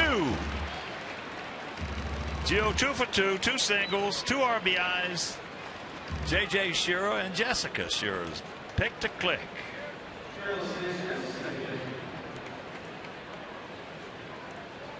Pelfrey was unhappy with himself because he wanted to get this ball inside off the plate. Instead, he got it inside, but it's very hittable, and it had the whole plate. Well, Gio just takes it back up the middle. I'm just shocked that they pitched to him. In his situation? Yeah. Especially the last 2 days, the way he's been swinging the bat. Exactly. Last night, tonight, and you got Carlos at the plate, who's going to be a good hitter, but right now he's scuffling. He's hit into a 6-4 fielder choice and hit softly to second. Trevor Plouffe came over, and that was a wise trip to the mound because Pelfrey was very aggravated with that pitch to Soto, and he just reared back and threw one way high and away on the first pitch. When a right-hand pitcher throws the ball up and away to a left-hand hitter, it means he's opening that front shoulder, which in his case is his left shoulder. He's opening it too soon.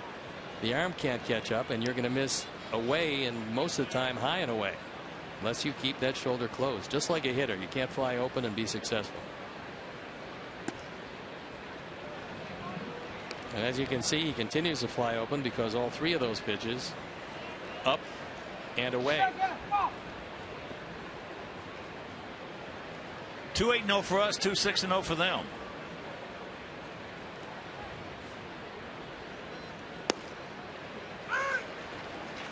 And there's the strike.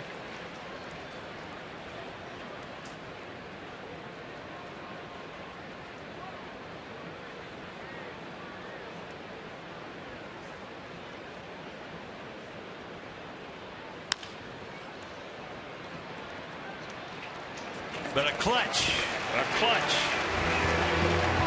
2 out. RBI single by Giovanni Soto, and we're tied at 2.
a night with the 2005 World Series champions on Sunday, July 19th at the Chicago Theater. Hear directly from members of the 2005 team as they take a look back to their historic World Series run. To purchase tickets, visit WhiteSoxCharities.org.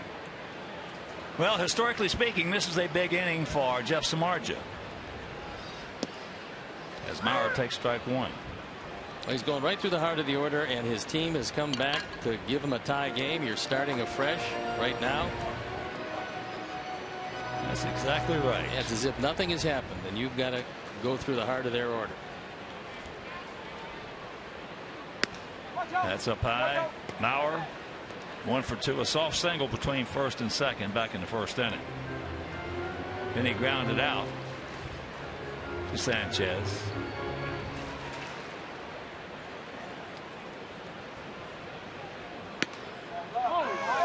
Takes a high strike right there while we have a moment. A big White Sox shout out and happy birthday to the executive producer of WGN Sports, Bobby Vorwall. 39 and holding.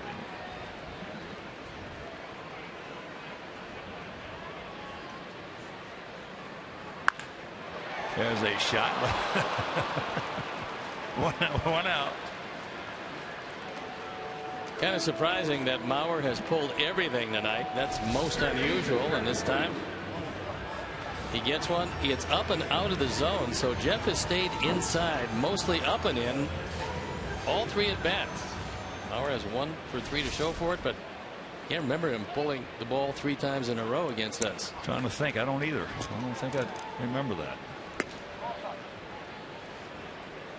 I do remember him striking out 3 times in a game. Once. That was about it. Once. Here's a dangerous man right here. You make a decent pitch, you get it. You hang one or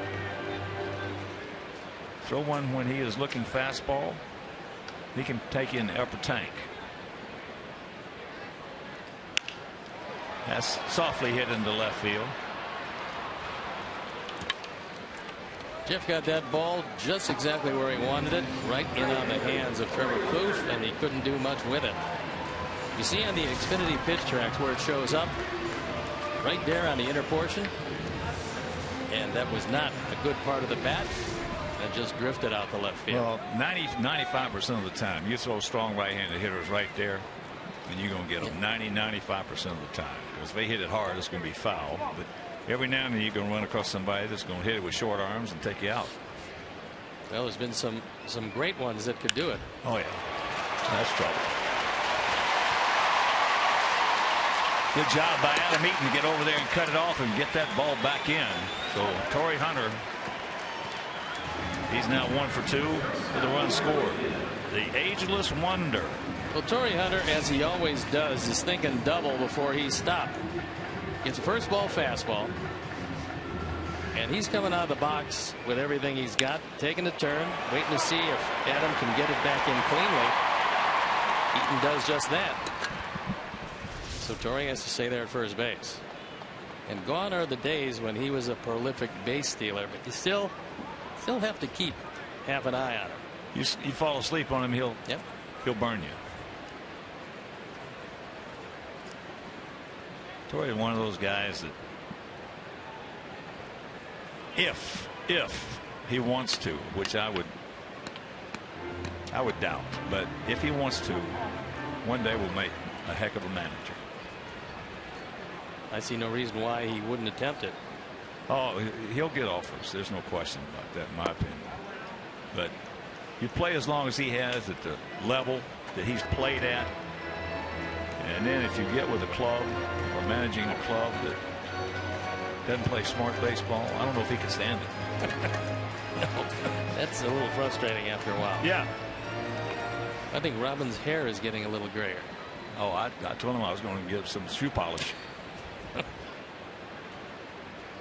He said he might just go ahead and shorten the road to it and just turn it all white.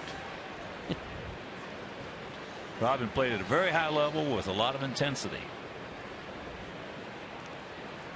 He was the proverbial duck on the pond. cool, calm, and collected on top, and those little wheels paddling a mile a minute underneath.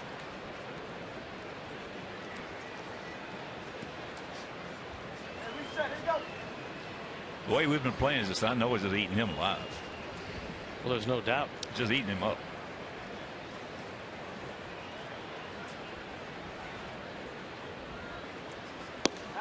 And it's one thing if they didn't work on it every day. I mean, every day in spring training, and then the start of the season, and then throughout the season. I don't know if there's a club that I've been associated with, the White Sox, who worked on fundamentals more than this one does, and yet we have just played bad fundamental baseball. And it's certainly not Robin or the coaches. Watch out, he almost walked into that. So that's ball 4. Got some 2-out trouble here. Especially with a man coming up, and that's one of the things that Don Cooper is going to talk to Jeff Samardzija about, is maybe a different game plan against Suzuki, because the game plan that we have employed against him hasn't worked particularly well. He had a big double to score at the time the go-ahead run in the 4th inning.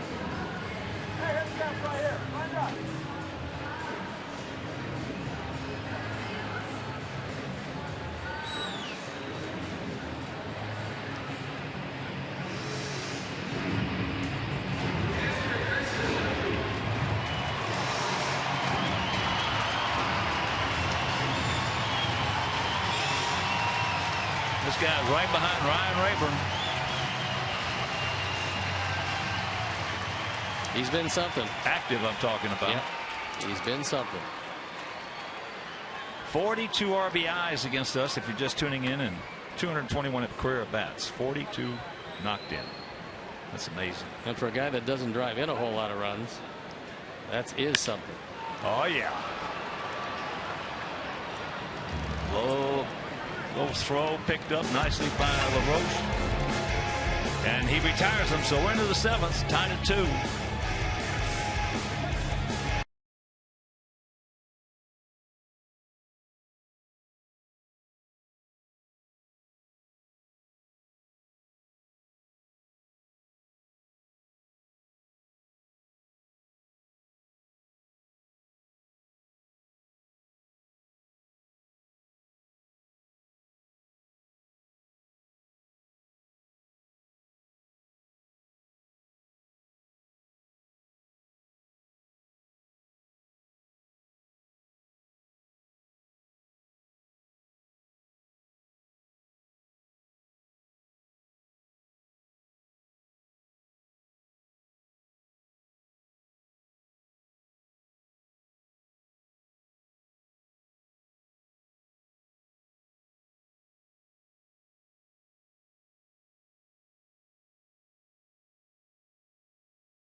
Tonight's game, and that's the 2 with the Twins.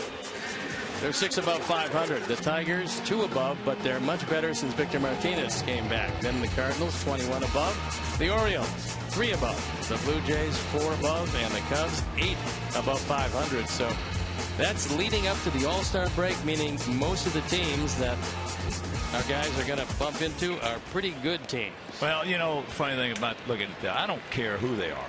If we are catching the ball and playing smart baseball, I don't care who we play. If we're playing the way we're playing now, I don't care who we play. It doesn't matter. It doesn't matter.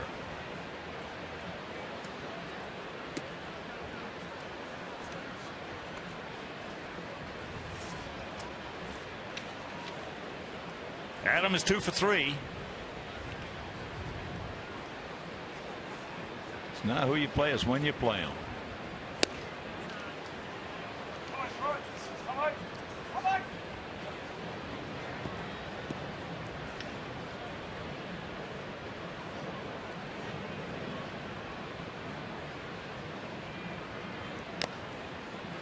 Just got a piece of it.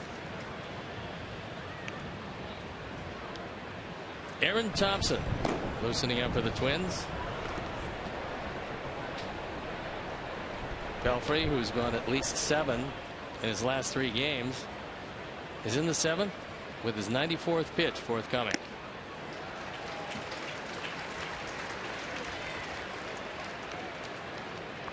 There's still some life on that fastball, but that's what Dutchman was telling us. Yeah, what Neil Allen has to look at is how lively that breaking ball is, and is the splitter still going straight down?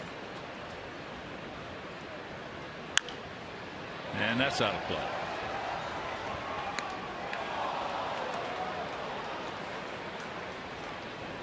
Most of the real good pitching coaches, and usually by the time you get to the major leagues, you know your craft.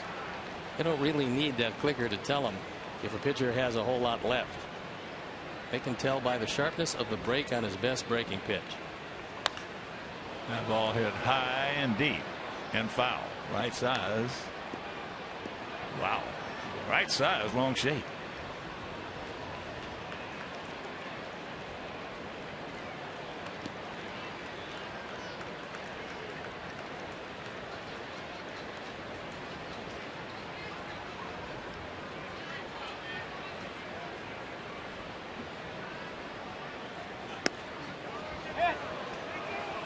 He did not go.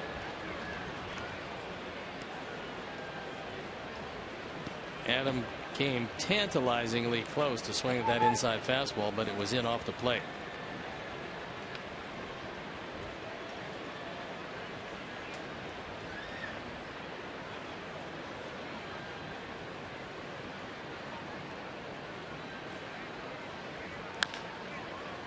Mauer backs up, makes his hop. Ever dreamed of being a major league player? Well, this is your chance. The Los Angeles Dodgers and Chicago White Sox Fantasy Baseball Camp takes place January 18th through the 24th, 2016 at Camelback Ranch, Glendale, Arizona. To reserve your roster spot, email fantasycamp@camelbackranchbaseball.com or call 623-302-5078.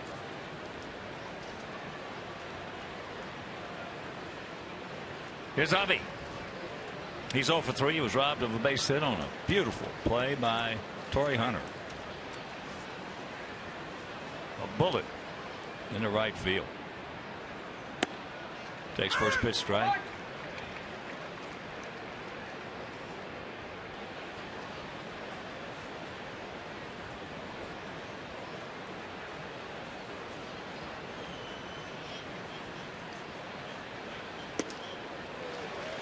And the count 0-2. That's pretty much what he's been trying to do when he's gone to get Avi. Just throw it inside on his hands. Made one mistake, didn't get it there in the first inning, but for a fine play by Torrey Hunter, it might have been 2 or 3 bases. Next 2 times he played Pepper with Plouffe for third.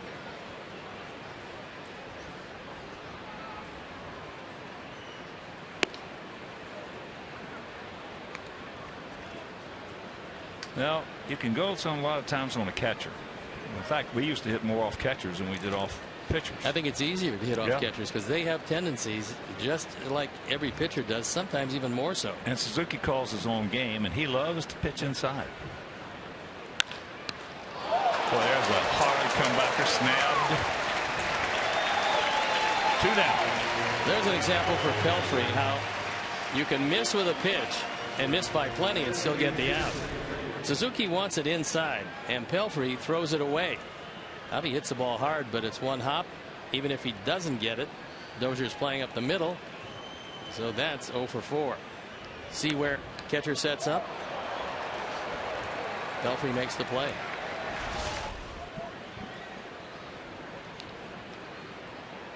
Here's Abreu. He's 2 for 3. Good rip at that one.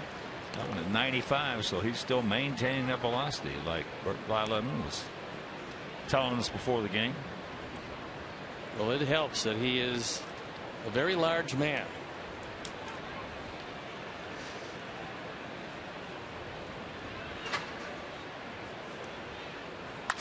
And there's another base hit.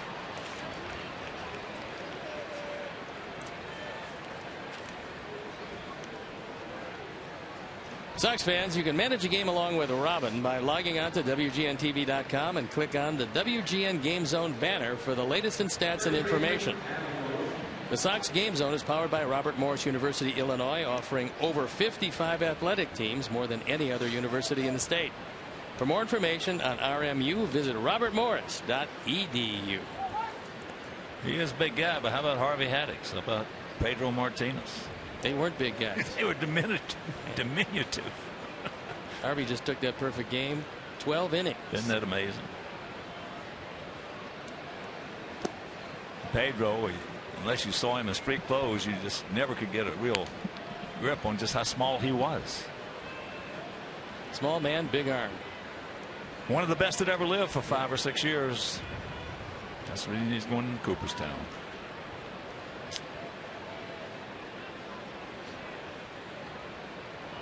Adam has walked, struck out, and gone out to center.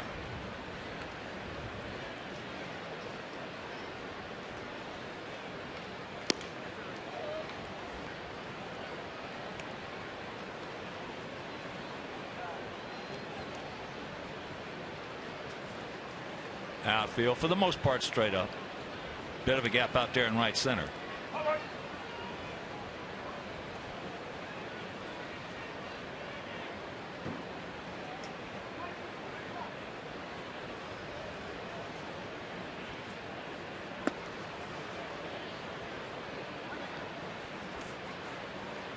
Turn him loose. Adam, 11 for 18 lifetime off Pelfrey.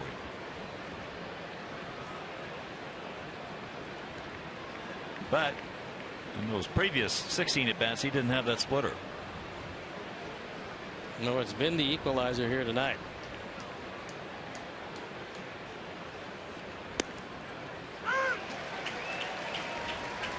Made a pitcher's pitch on him on 3-0. No, he pretty much realized that there was a very good chance that Adam was given the green light, so he made a perfect pitch.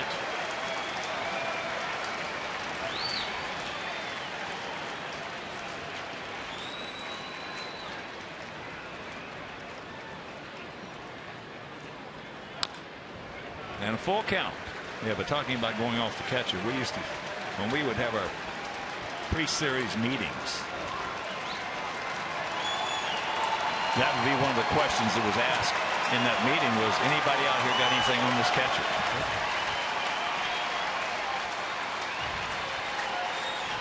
Casey Fiend has joined Aaron Thompson.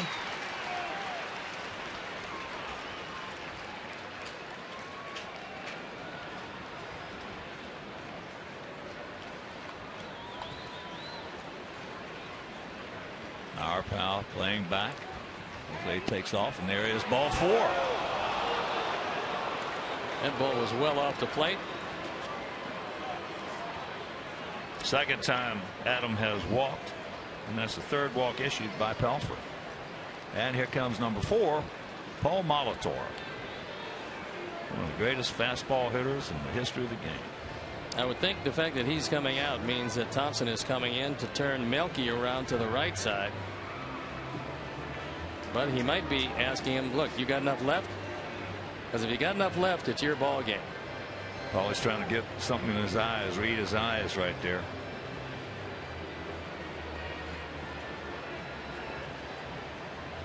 I love managers that will allow the pitcher. Don't make your mind up unless it's, really out of hand. But go out there, give him his say. Let him convince you that he can get this guy. Well, your pitching staff is going to really respect you as a manager if you go out there and say, do you have enough to get him? Will you get this guy? And if the pitcher says, well, I don't know, or I'm not sure, or I don't know, getting a little tired, he gone. Then he's gone. If he looks you in the eye and says, I'll get this guy, whether he does or not, that's what the manager wants to hear to leave him in the game.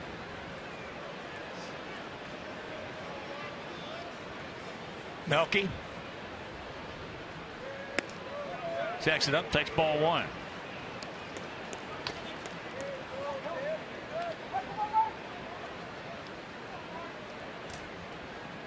Melky, a double and a run scored.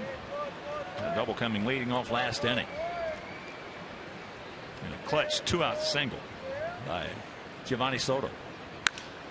And that ball hit hard, base hit. Yes. So here he comes. And the throw is cut off, and the Sox take a 3-2 lead.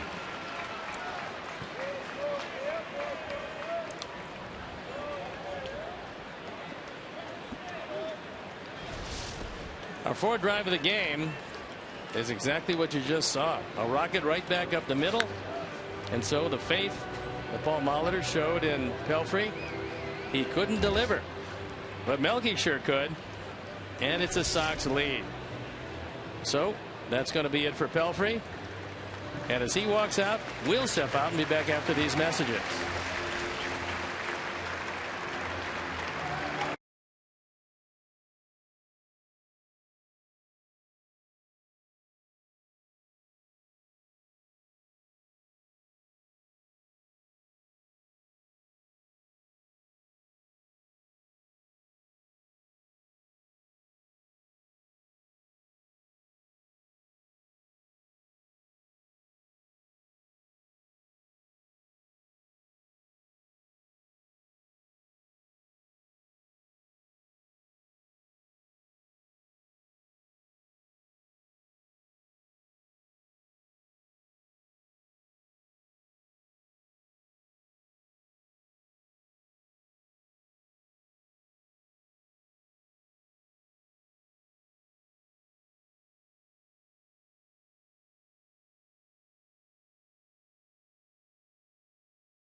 Mobile and connected devices, real-time highlights, live look-ins, pitch tracking widget, and more. Every night on every device. Blackout and other restrictions apply. Visit MLB.tv for details. And so Casey Fiend comes into the game. He's 2-2. His ERA 2.21 on for the 19th time. His control has been unbelievable. He's walked one man all year. He's faced 76 hitters. He's got the 14 strikeouts. And he inherits Sox at first and second, and a one-run deficit. Don't stop now, boys, as here is Alexei. He is 0 for 3. Takes it low and away. 3-10-0 for us, 2-7-0 for them.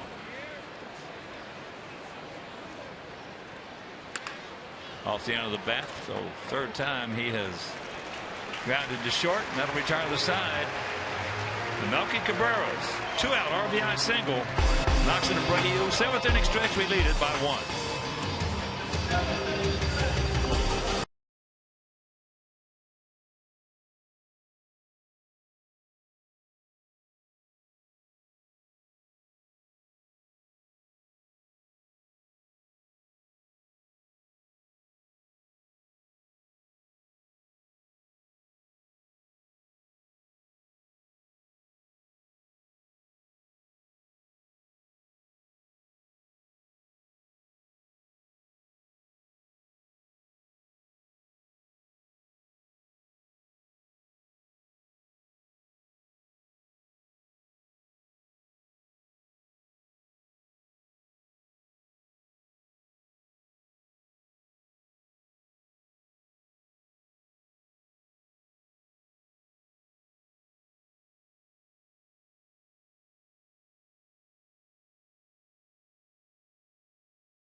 It's the bottom of the 7th inning and the 3-2 Sox lead.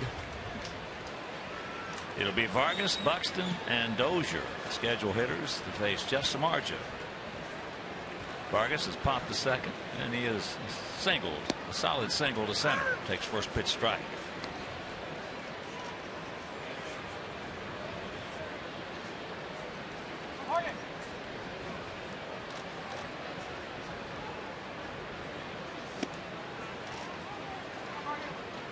That change up outside.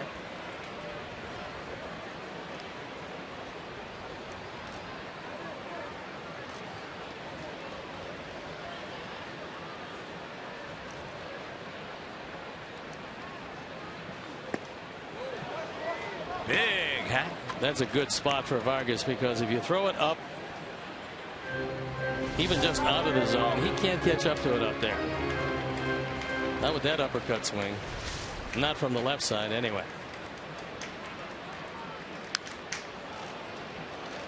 Trying to get it right back. Almost identical.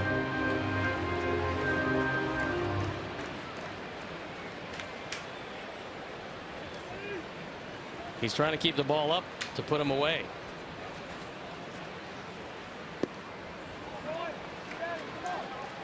Now, when he took a little something off, that might have been the splitter that didn't do a whole lot, but it just drifted away. This is one strong young man, Kenneth Vargas. Big on. He'll grab some bench for out number 1. He found the spot, and he's found a few of them here tonight. Jeff said good stuff. He gets Buxton low and in. He gets Dozier.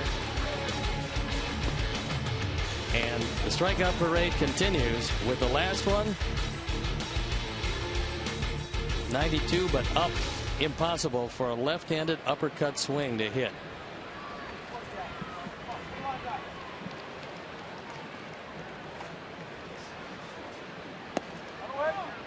Pretty good pitch.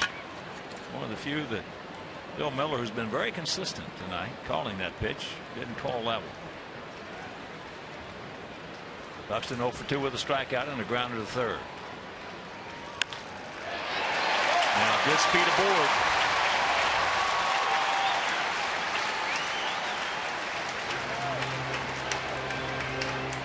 That was the last man you wanted to see on base in a one-run game. Jeff tried to throw that fastball in on his hands, up and in, but he got the whole plate. And Buxton, who's going to be a very good hitter, took it right back up the middle. Gordon Beckham has checked in defensively at third base.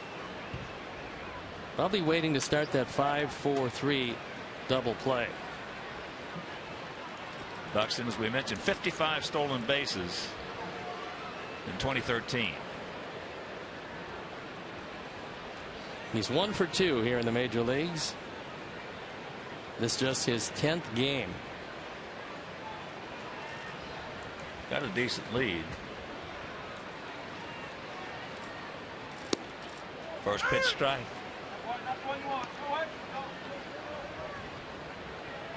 Gene Glynn, the third base coach.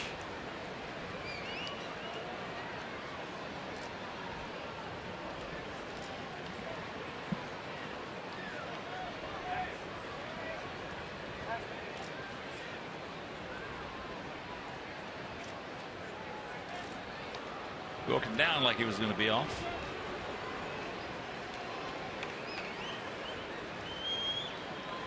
Zach Duke loosening in the pen as pitch number 103 forthcoming.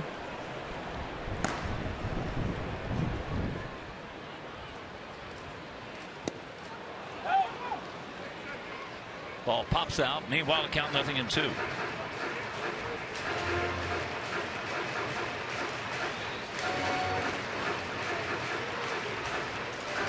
Could very well be that Gio might have been crossed up on that, because usually without a man on second base, catcher's not going to go out and talk with a pitcher and disrupt pretty good rhythm that he's had all night, except in a situation where he was crossed up. So Don Cooper wanting to make sure that the bullpen is ready to go.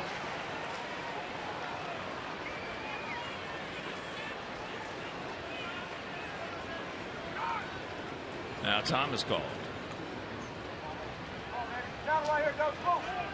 And what Coop usually tells Bobby Thigpen is he's going to come in if the situation is this or this. He's not going to come in if the situation is something else. So he lets him know, and then he tells Zach, okay, if the inning is still alive and it's Mauer, he's yours. Or if the inning is still alive and it's Rosario, he's yours.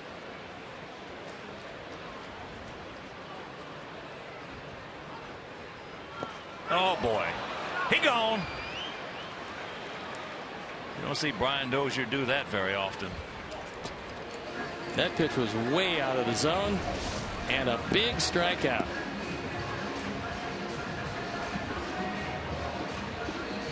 And here comes Robbins. So apparently, well, you need a backhoe. Because he's either made his decision, because if he asks Jeff, he's not going to want to come out. That's right. You need an El Toro or a John Deere to get him out of there.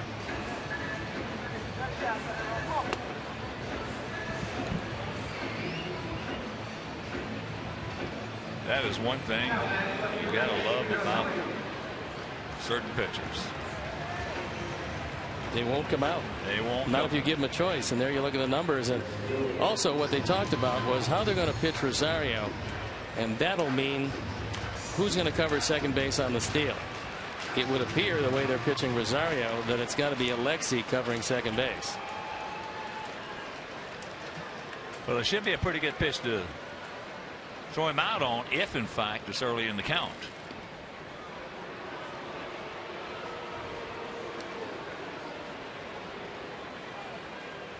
A lot of managers will just wait for the count, unless you got a speed merchant like Buxton is.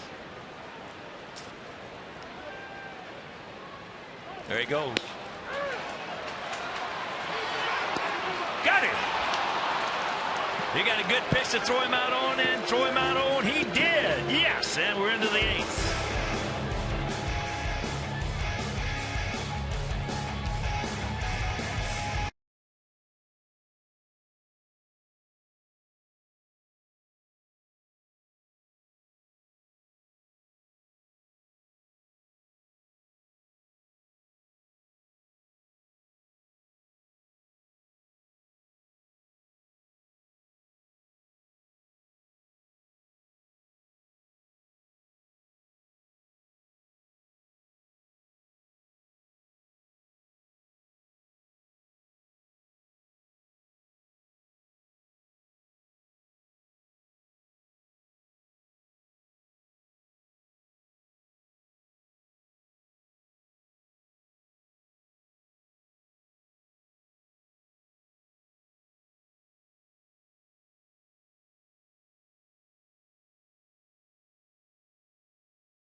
The 8th, Giovanni Soto with a couple of singles and a couple of runs driven in.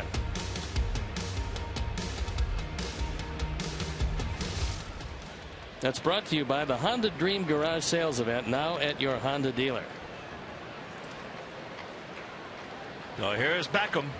Beckham, Soto, Sanchez.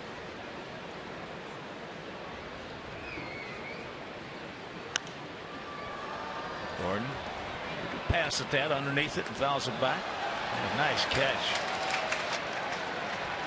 Ball in the cap.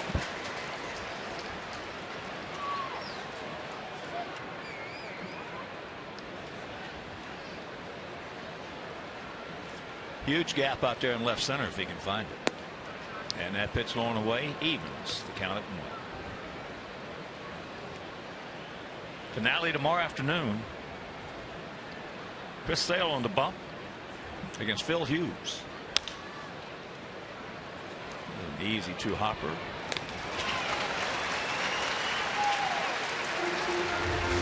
One of the big plays of the game so far is Gio coming out.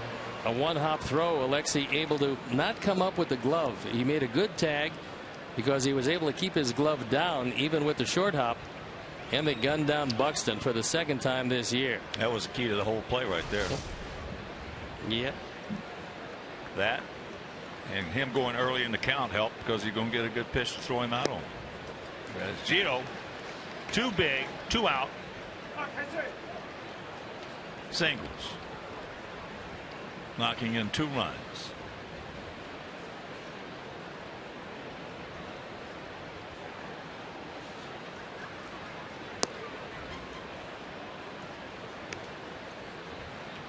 One and 1 to count.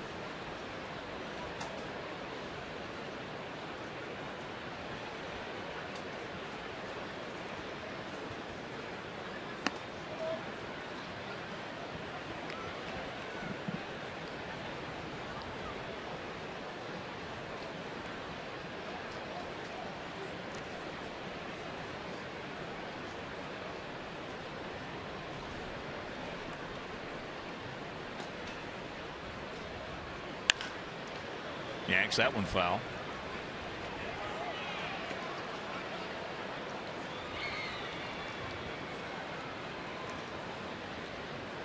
$27,349.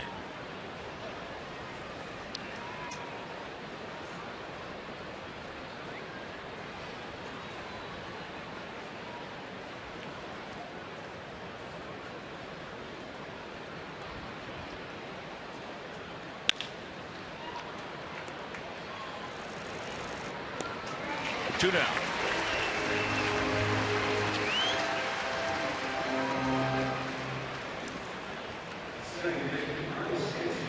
So here's Sanchez. 3 times he has grounded out. Once to short, twice to second.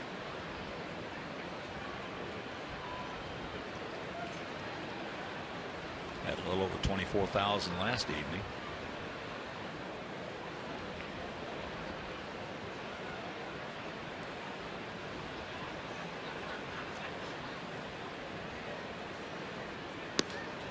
Takes that pitch high, so coming off Father's Day weekend. A little over 24,000 good tonight. Nice Tuesday crowd. 27,000 plus. That's high.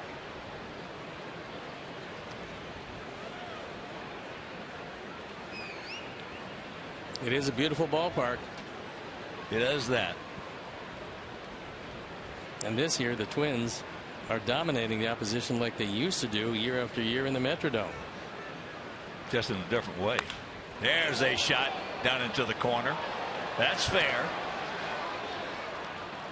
And a double. A double. Pick him up, Adam. Big run.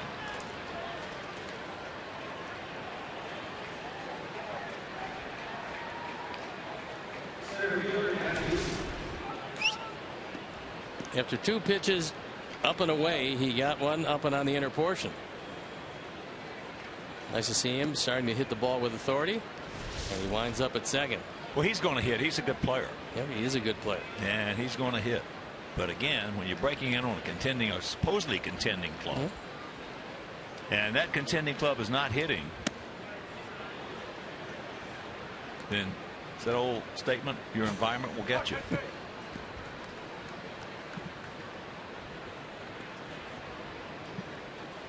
Adam is 2 for 4.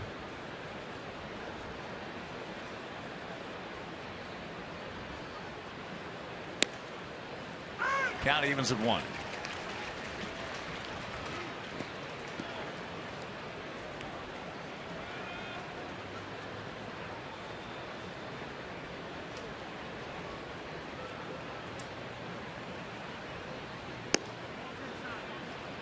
Two and 1.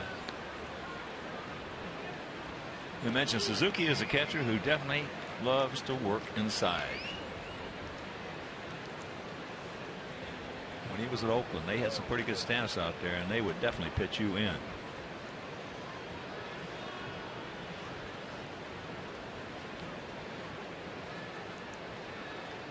Well, Oakland signed Suzuki to a pretty good contract for a lot of years, and a lot of people thought that might have been overly ambitious, but they loved the way he handled their pitchers.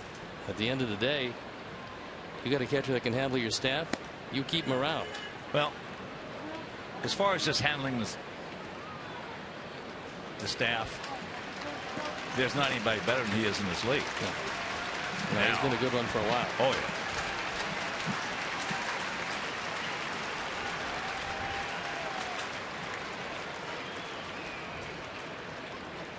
Two out, and the 3-1 pitch. Out and around it, and that's foul. So a full count.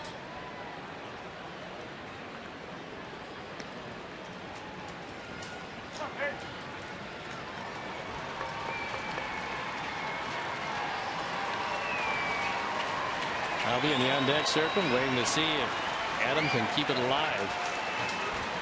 The other guy that handles the staff very well is Alex Avila. Only thing he's had trouble doing is staying healthy. He's playing, right. When he's healthy, they love him there. It doesn't matter what he hits.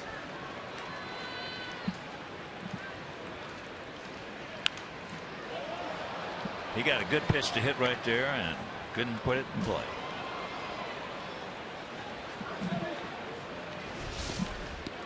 Fiend has walked only one man all year, and this is right down the middle.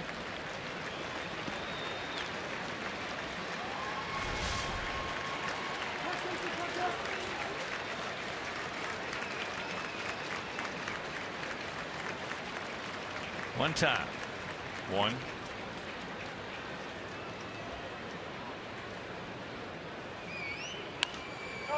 And another souvenir.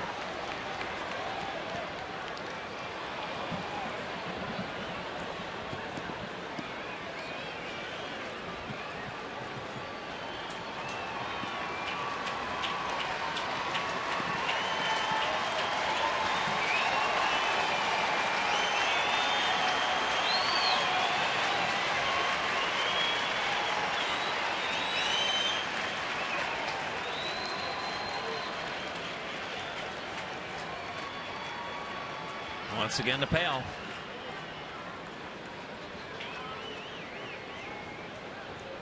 Three 11-0 for us, 2 8-0 for them here in the top of the 8th inning.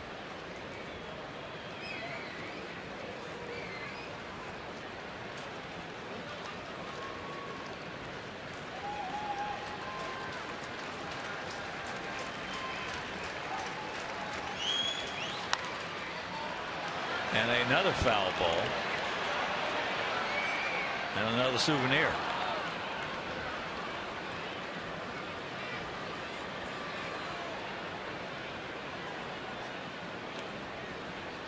Long at bat, a good battle. As Fiend keeps throwing strikes, Adam keeps fouling him off.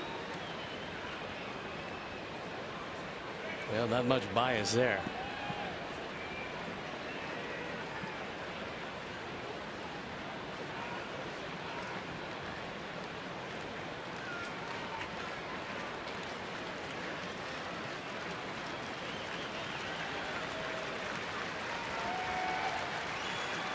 That ball hit hard. Stay there.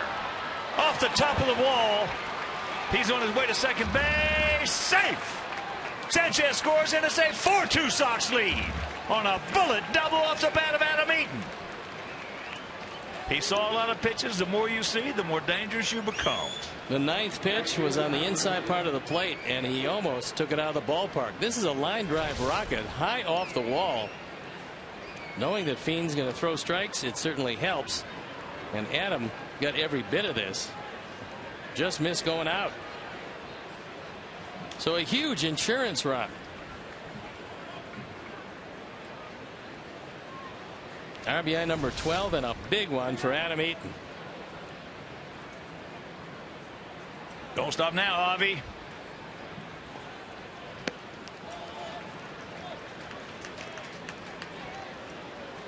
He's 0 for 4. He's due.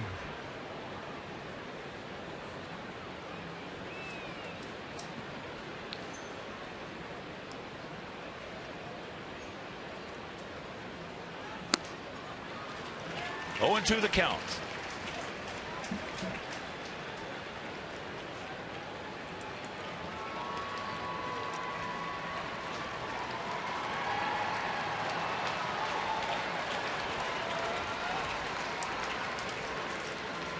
Good 2-strike hitter right here. Good eye.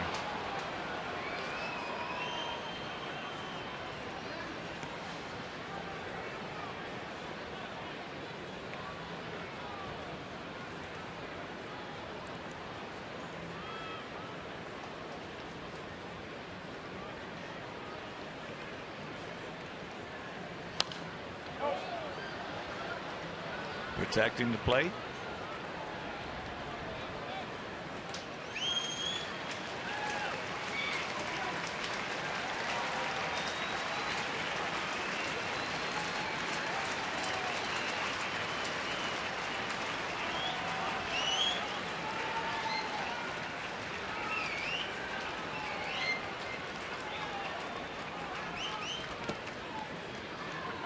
That's pretty good by Suzuki.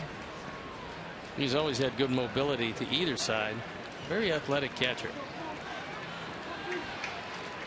Able to shift quickly to his right. It's not an easy play, and he actually caught it.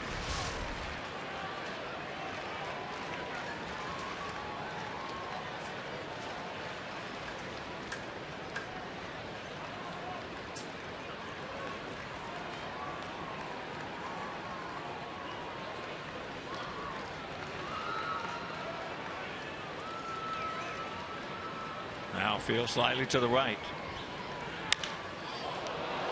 High and deep in the center field. He just missed it. Boston back in front of the track.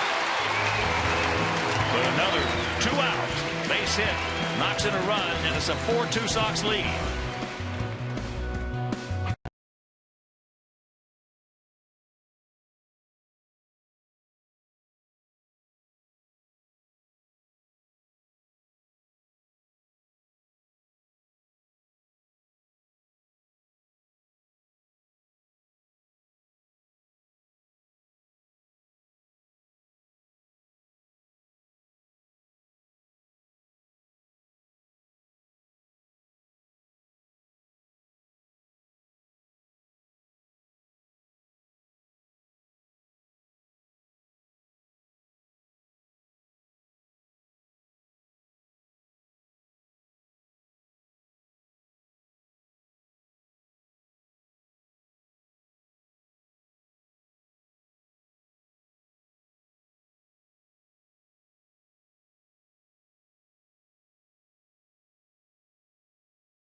Protect. He's 2-2. His ERA a touch under 3.5 on for the 32nd time. Opponent's hitting .252. And Jeff Samardzija did a whale of a job. He went 7 after giving up that home run in the first inning. He pretty much took care of matters after that. Gave up 8 hits, a walk, the hit batsman, and 7 strikeouts. So he's back. Big night. He's back. Yeah, he looks like he's feeling good. And everything worked well. And he got some off-speed breaking stuff to get ahead early in the count. So here's Rosario. Rosario, Mauer, and Pluth. 2 left-handers and a right-hander. Rosario takes first pitch strike. He has homered that in the first inning and then struck out twice.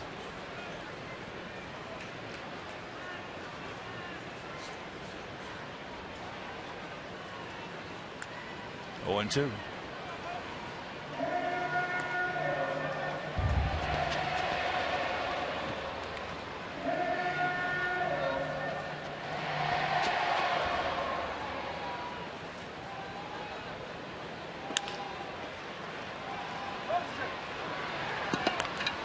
One down.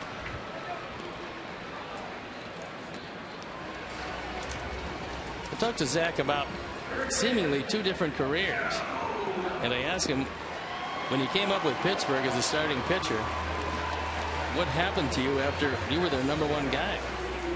And he said it got to the point where nobody really wanted me in the major leagues as a starting pitcher. I wasn't throwing particularly well, so I had a choice. I could either adjust, and he got some minor league invites. Cincinnati gave him one of those, and he made the ball club in the bullpen, and it gave him a whole new life. And now he's a very valuable member of the pen. They said he had to come to grips with the fact he couldn't be a starting pitcher anymore, so he changed his motion, did a few things as far as the stuff was concerned, and now we're seeing the finished product of a bona fide pensman. Now we're a single, grounded to second, and lined hard. Jake Petrichka loosening up in the pen.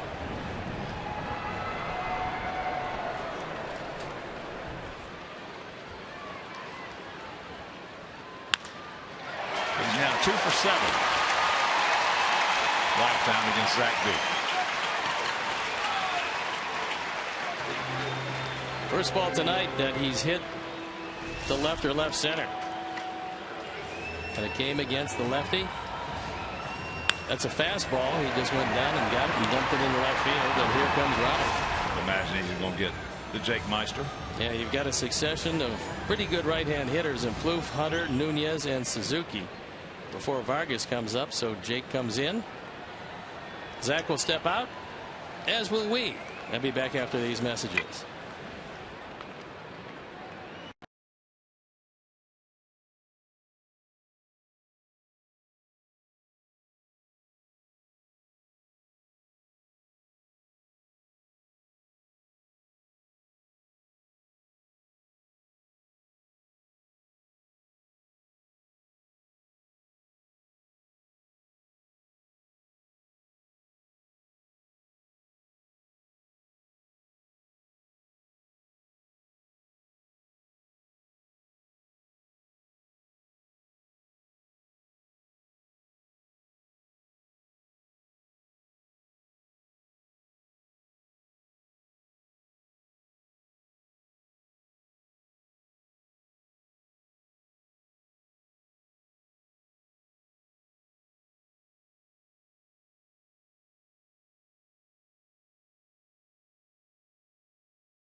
Joe Mauer at first base. He's 2-2, ERA 3.74 on for the 28th time.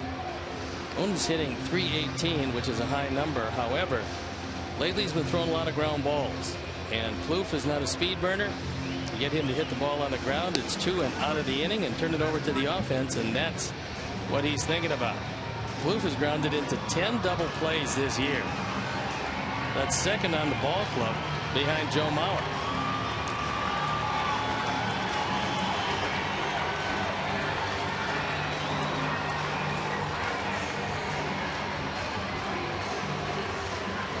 Plouffe 2 for 4 against Jake.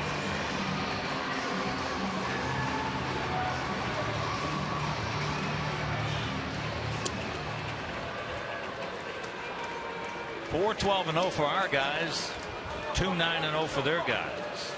1 out, 1 on here in the bottom of the 8th inning.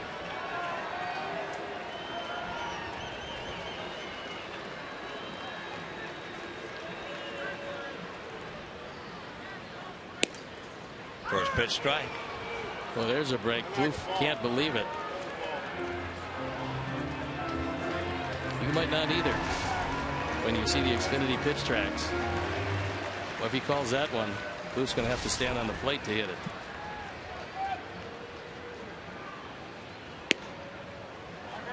Why not?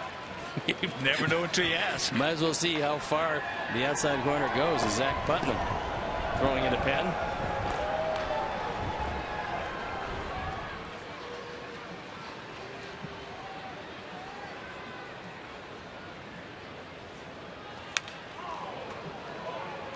Well, he got himself a good pitch to hit there. He got a little lucky getting away with that one.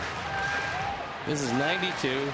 It's down the middle and not sinking. No, that was a cookie.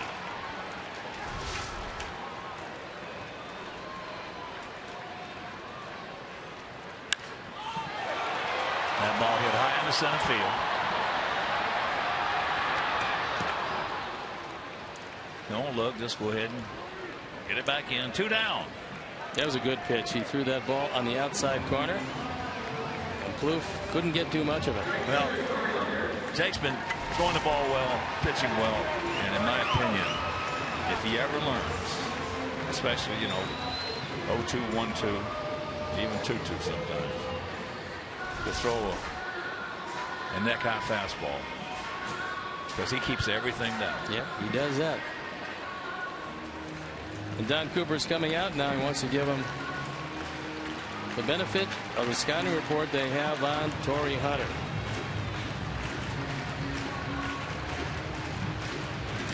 Well, of all the guys in this lineup, in spots like this, Torrey Hunter is still the one guy who is not afraid to get a big base hit for you. Been doing it too long, too many times.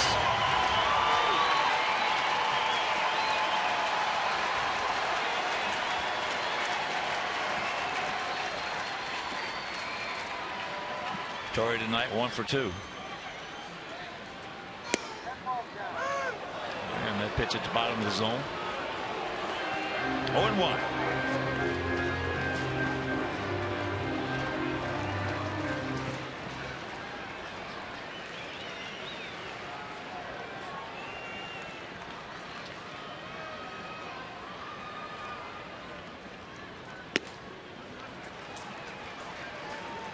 That would have 96.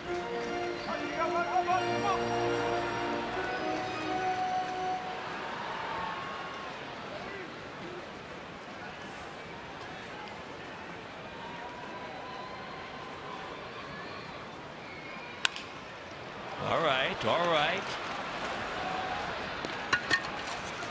Good job by Jake Meister, and we're into the 9th.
6-3 against Phil Hughes, who is the #1 pitcher on this staff. He's 5-6 with a high ERA, but usually pinpoint control.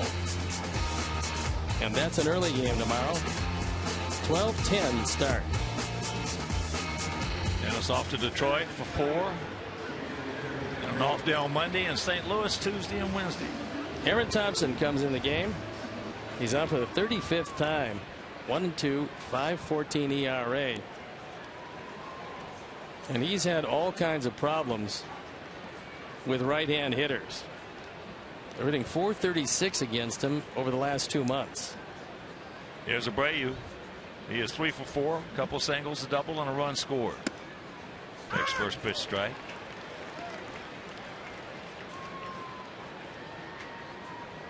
With 2 out in the 7th, he singled. Then LaRoche walked, and Melky knocked in Abreu for our 3rd and go-ahead run. 4-12-0 for us, 2-9-0 for them.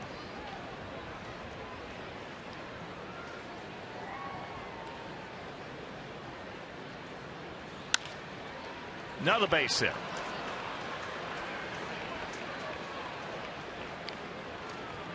Well, I know it takes away a whole lot of power, but Jose is a good enough hitter where if you're going to give him the whole right side, he's going to just hit ground ball after ground ball into right field. Well, if he does that, plus the biggest thing he's got to do is not expand his strike zone. He's got to take his walks. If he does that and also goes that way, he's going to wind up with some huge numbers. He's hitting an even 300 as we speak.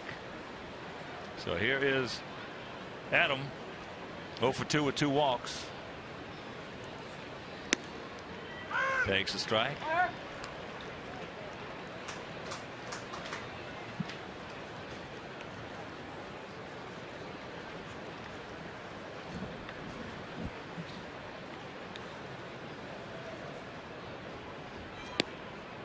Oh, and 2.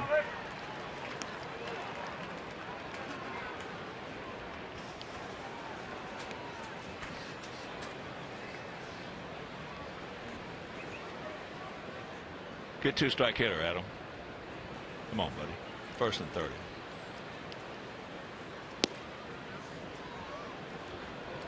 Ball and 2 strikes. Ryan Presley loosening up. He loosened up last night, just didn't get in the game.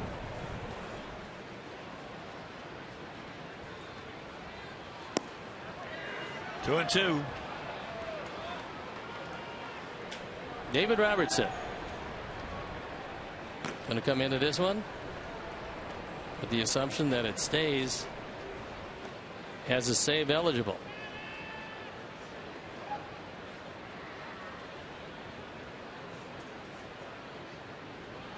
There's a shot base hit. Jose is going to make the turn. He's going to go into 3rd. Now the ball gets away, and they're going to wave him around. He's going to score, and Adam on his way to 3rd. He will get there, and it's a 5-2 Sox lead. Yes! Not quite sure what Torrey Hunter was doing with that throw, but as it went whistling into left field, the merry-go-round continued. It's a single, no RBI, E9. Adam hits a daylights out of this one. Jose is going to coast into 3rd base, and then Torrey Hunter just didn't realize that he wasn't turned around quite far enough. And he airmailed it into left field. Now the infield in, and here is Melky, who is 2 for 4 with a double, run scored. That was in the 6th, and a 2-out RBI single in the 7th.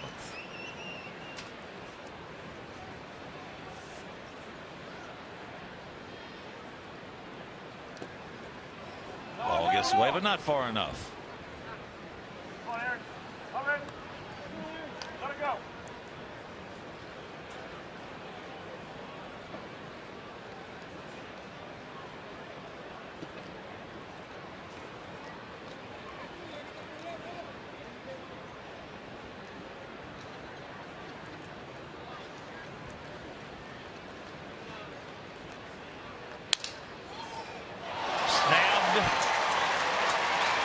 by Thompson. That's one of those where the pitcher really doesn't have any idea how hard the ball is coming back. So you just jump in the air and you hope somehow the ball sticks in your glove because you believe it's coming back harder than it is. He's able to make the catch. And here comes Paul Molitor. So he's going to go ahead and get Ryan Presley.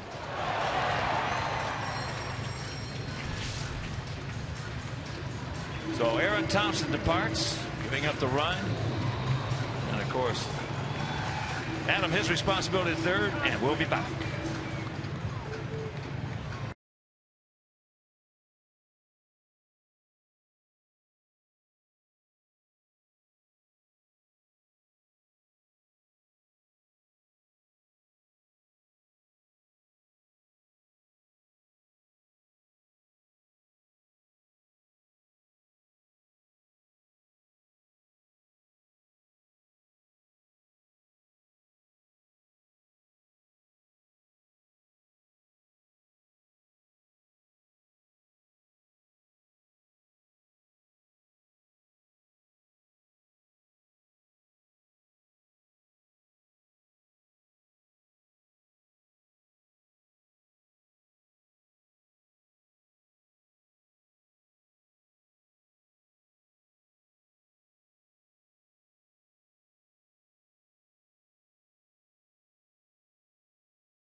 ERA 2.78 out for the 23rd time.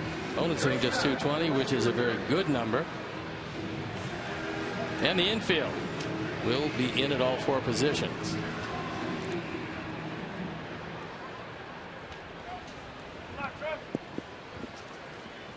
Here's Alexei. He's 0 for 4. 3 times has grounded out to short.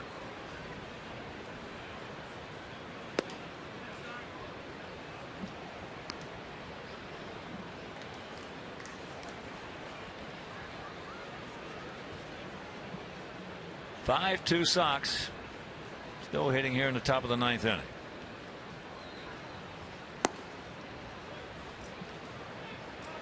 He's got the catbird seat, 2-0.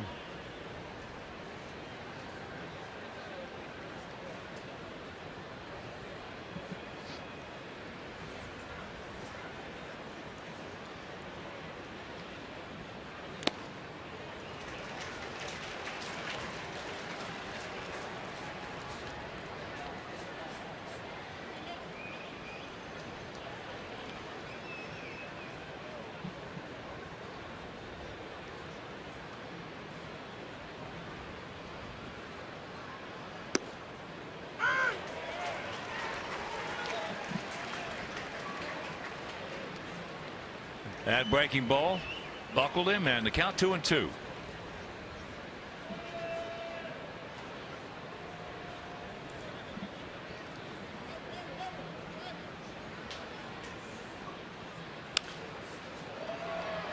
And the short left field. That's not going to get it done.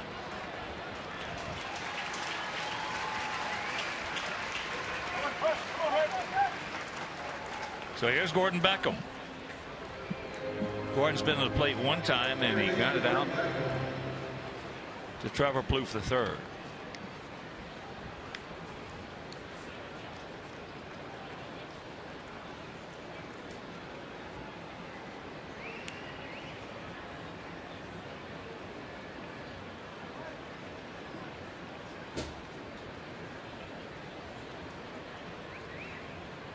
Pick him up, Gordon. Takes ball 1. In that Washington-Atlanta game, Strasburg has gone 5 innings, 4 hits, no runs, 1 walk, 6 strikeouts.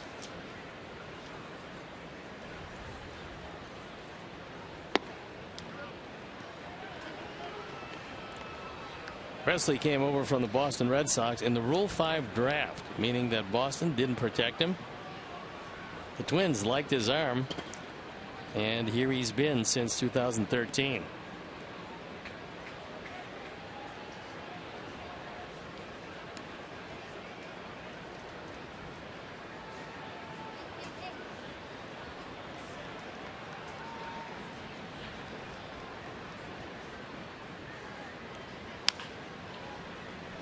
Out and around that one.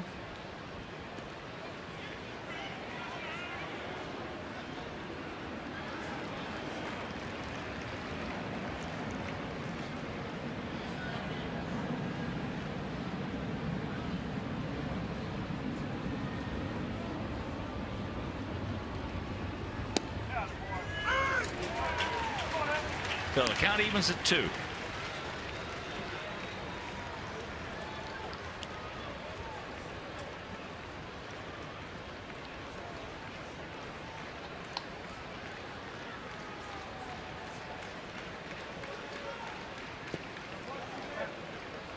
Suzuki, one of the better ones at that, keeping the ball in front of him. The man on third.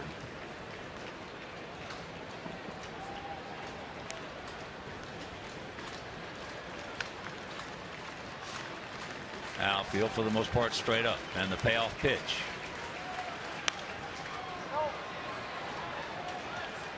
That was a get me over breaking ball that he got away with. Normally Gordon has pretty good swings at those. That one over the middle of the plate, fouled it back.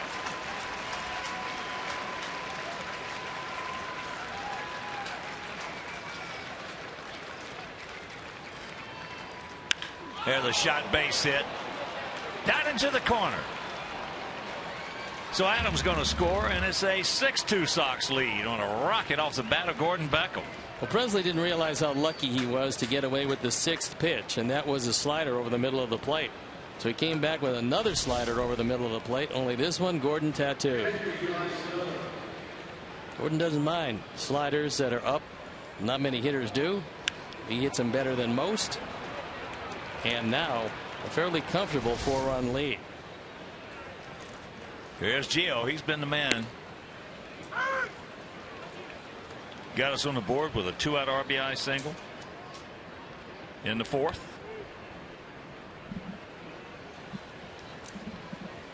And another 2-out RBI single in the 6th to tie it at 2.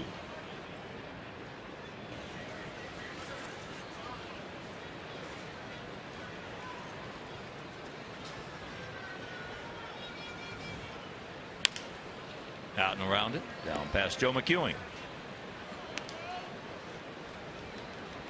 6-15-0 for us, 2-9-1 for them.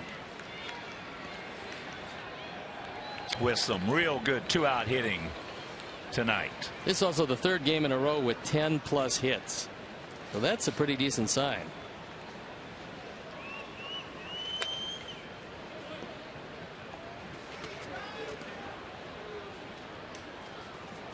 Yeah, what got us in trouble last night was just the lack of defense.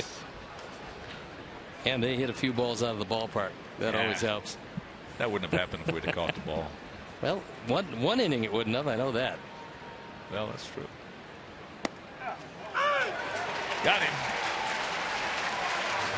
But some damage is done. 2-spot goes up there. We'll go to the bottom of the 9th, leading by 4.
A 6-2 Sox lead here in game 2 of this 3-game set.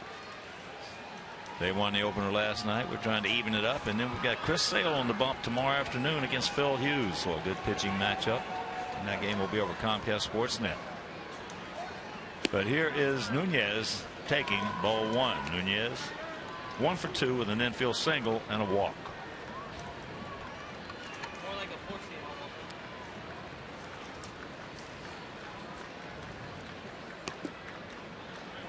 2-0. If you're just tuning in, only 1 home run in the ball game. That coming in the first inning by Eddie Rosario. Starting pitchers Samardzija and Pelfrey are the pitchers of record.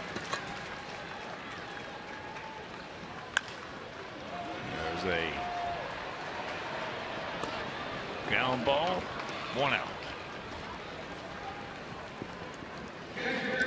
So here's Suzuki. He's 1 for 3. Had a 2-out RBI double. That put them on top. 2-1. Back in the 4th inning.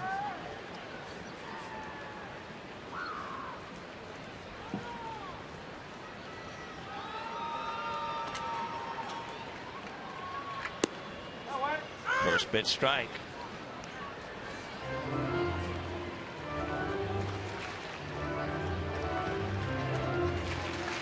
On the Suzuki double, a good set of relays cut down Nunez at the plate, and at the time it was a huge run. Up the middle. Sanchez with the jump. The pick. Yes. Good play on both sides. We've seen a guy at second base with some major range. He's routinely ranged on the third base side of second and able to make the play. This bouncer up the middle. He goes well across the bag, up in the air, and 1 hop to a man who can really pick it. That's Adam LaRoche. And now it's 1 out away from evening this series at 1.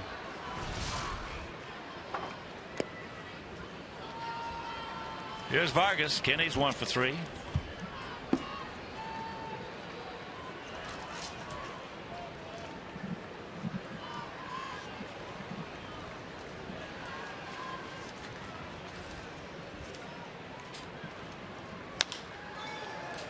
And this will do it. This ball game is over. So the Sox pecking away, scoring 1 in the 3rd, 1 in the 5th, 1 in the 6th, 1 in the 7th, 2 in the 8th. They win at 6-2, and we'll be back.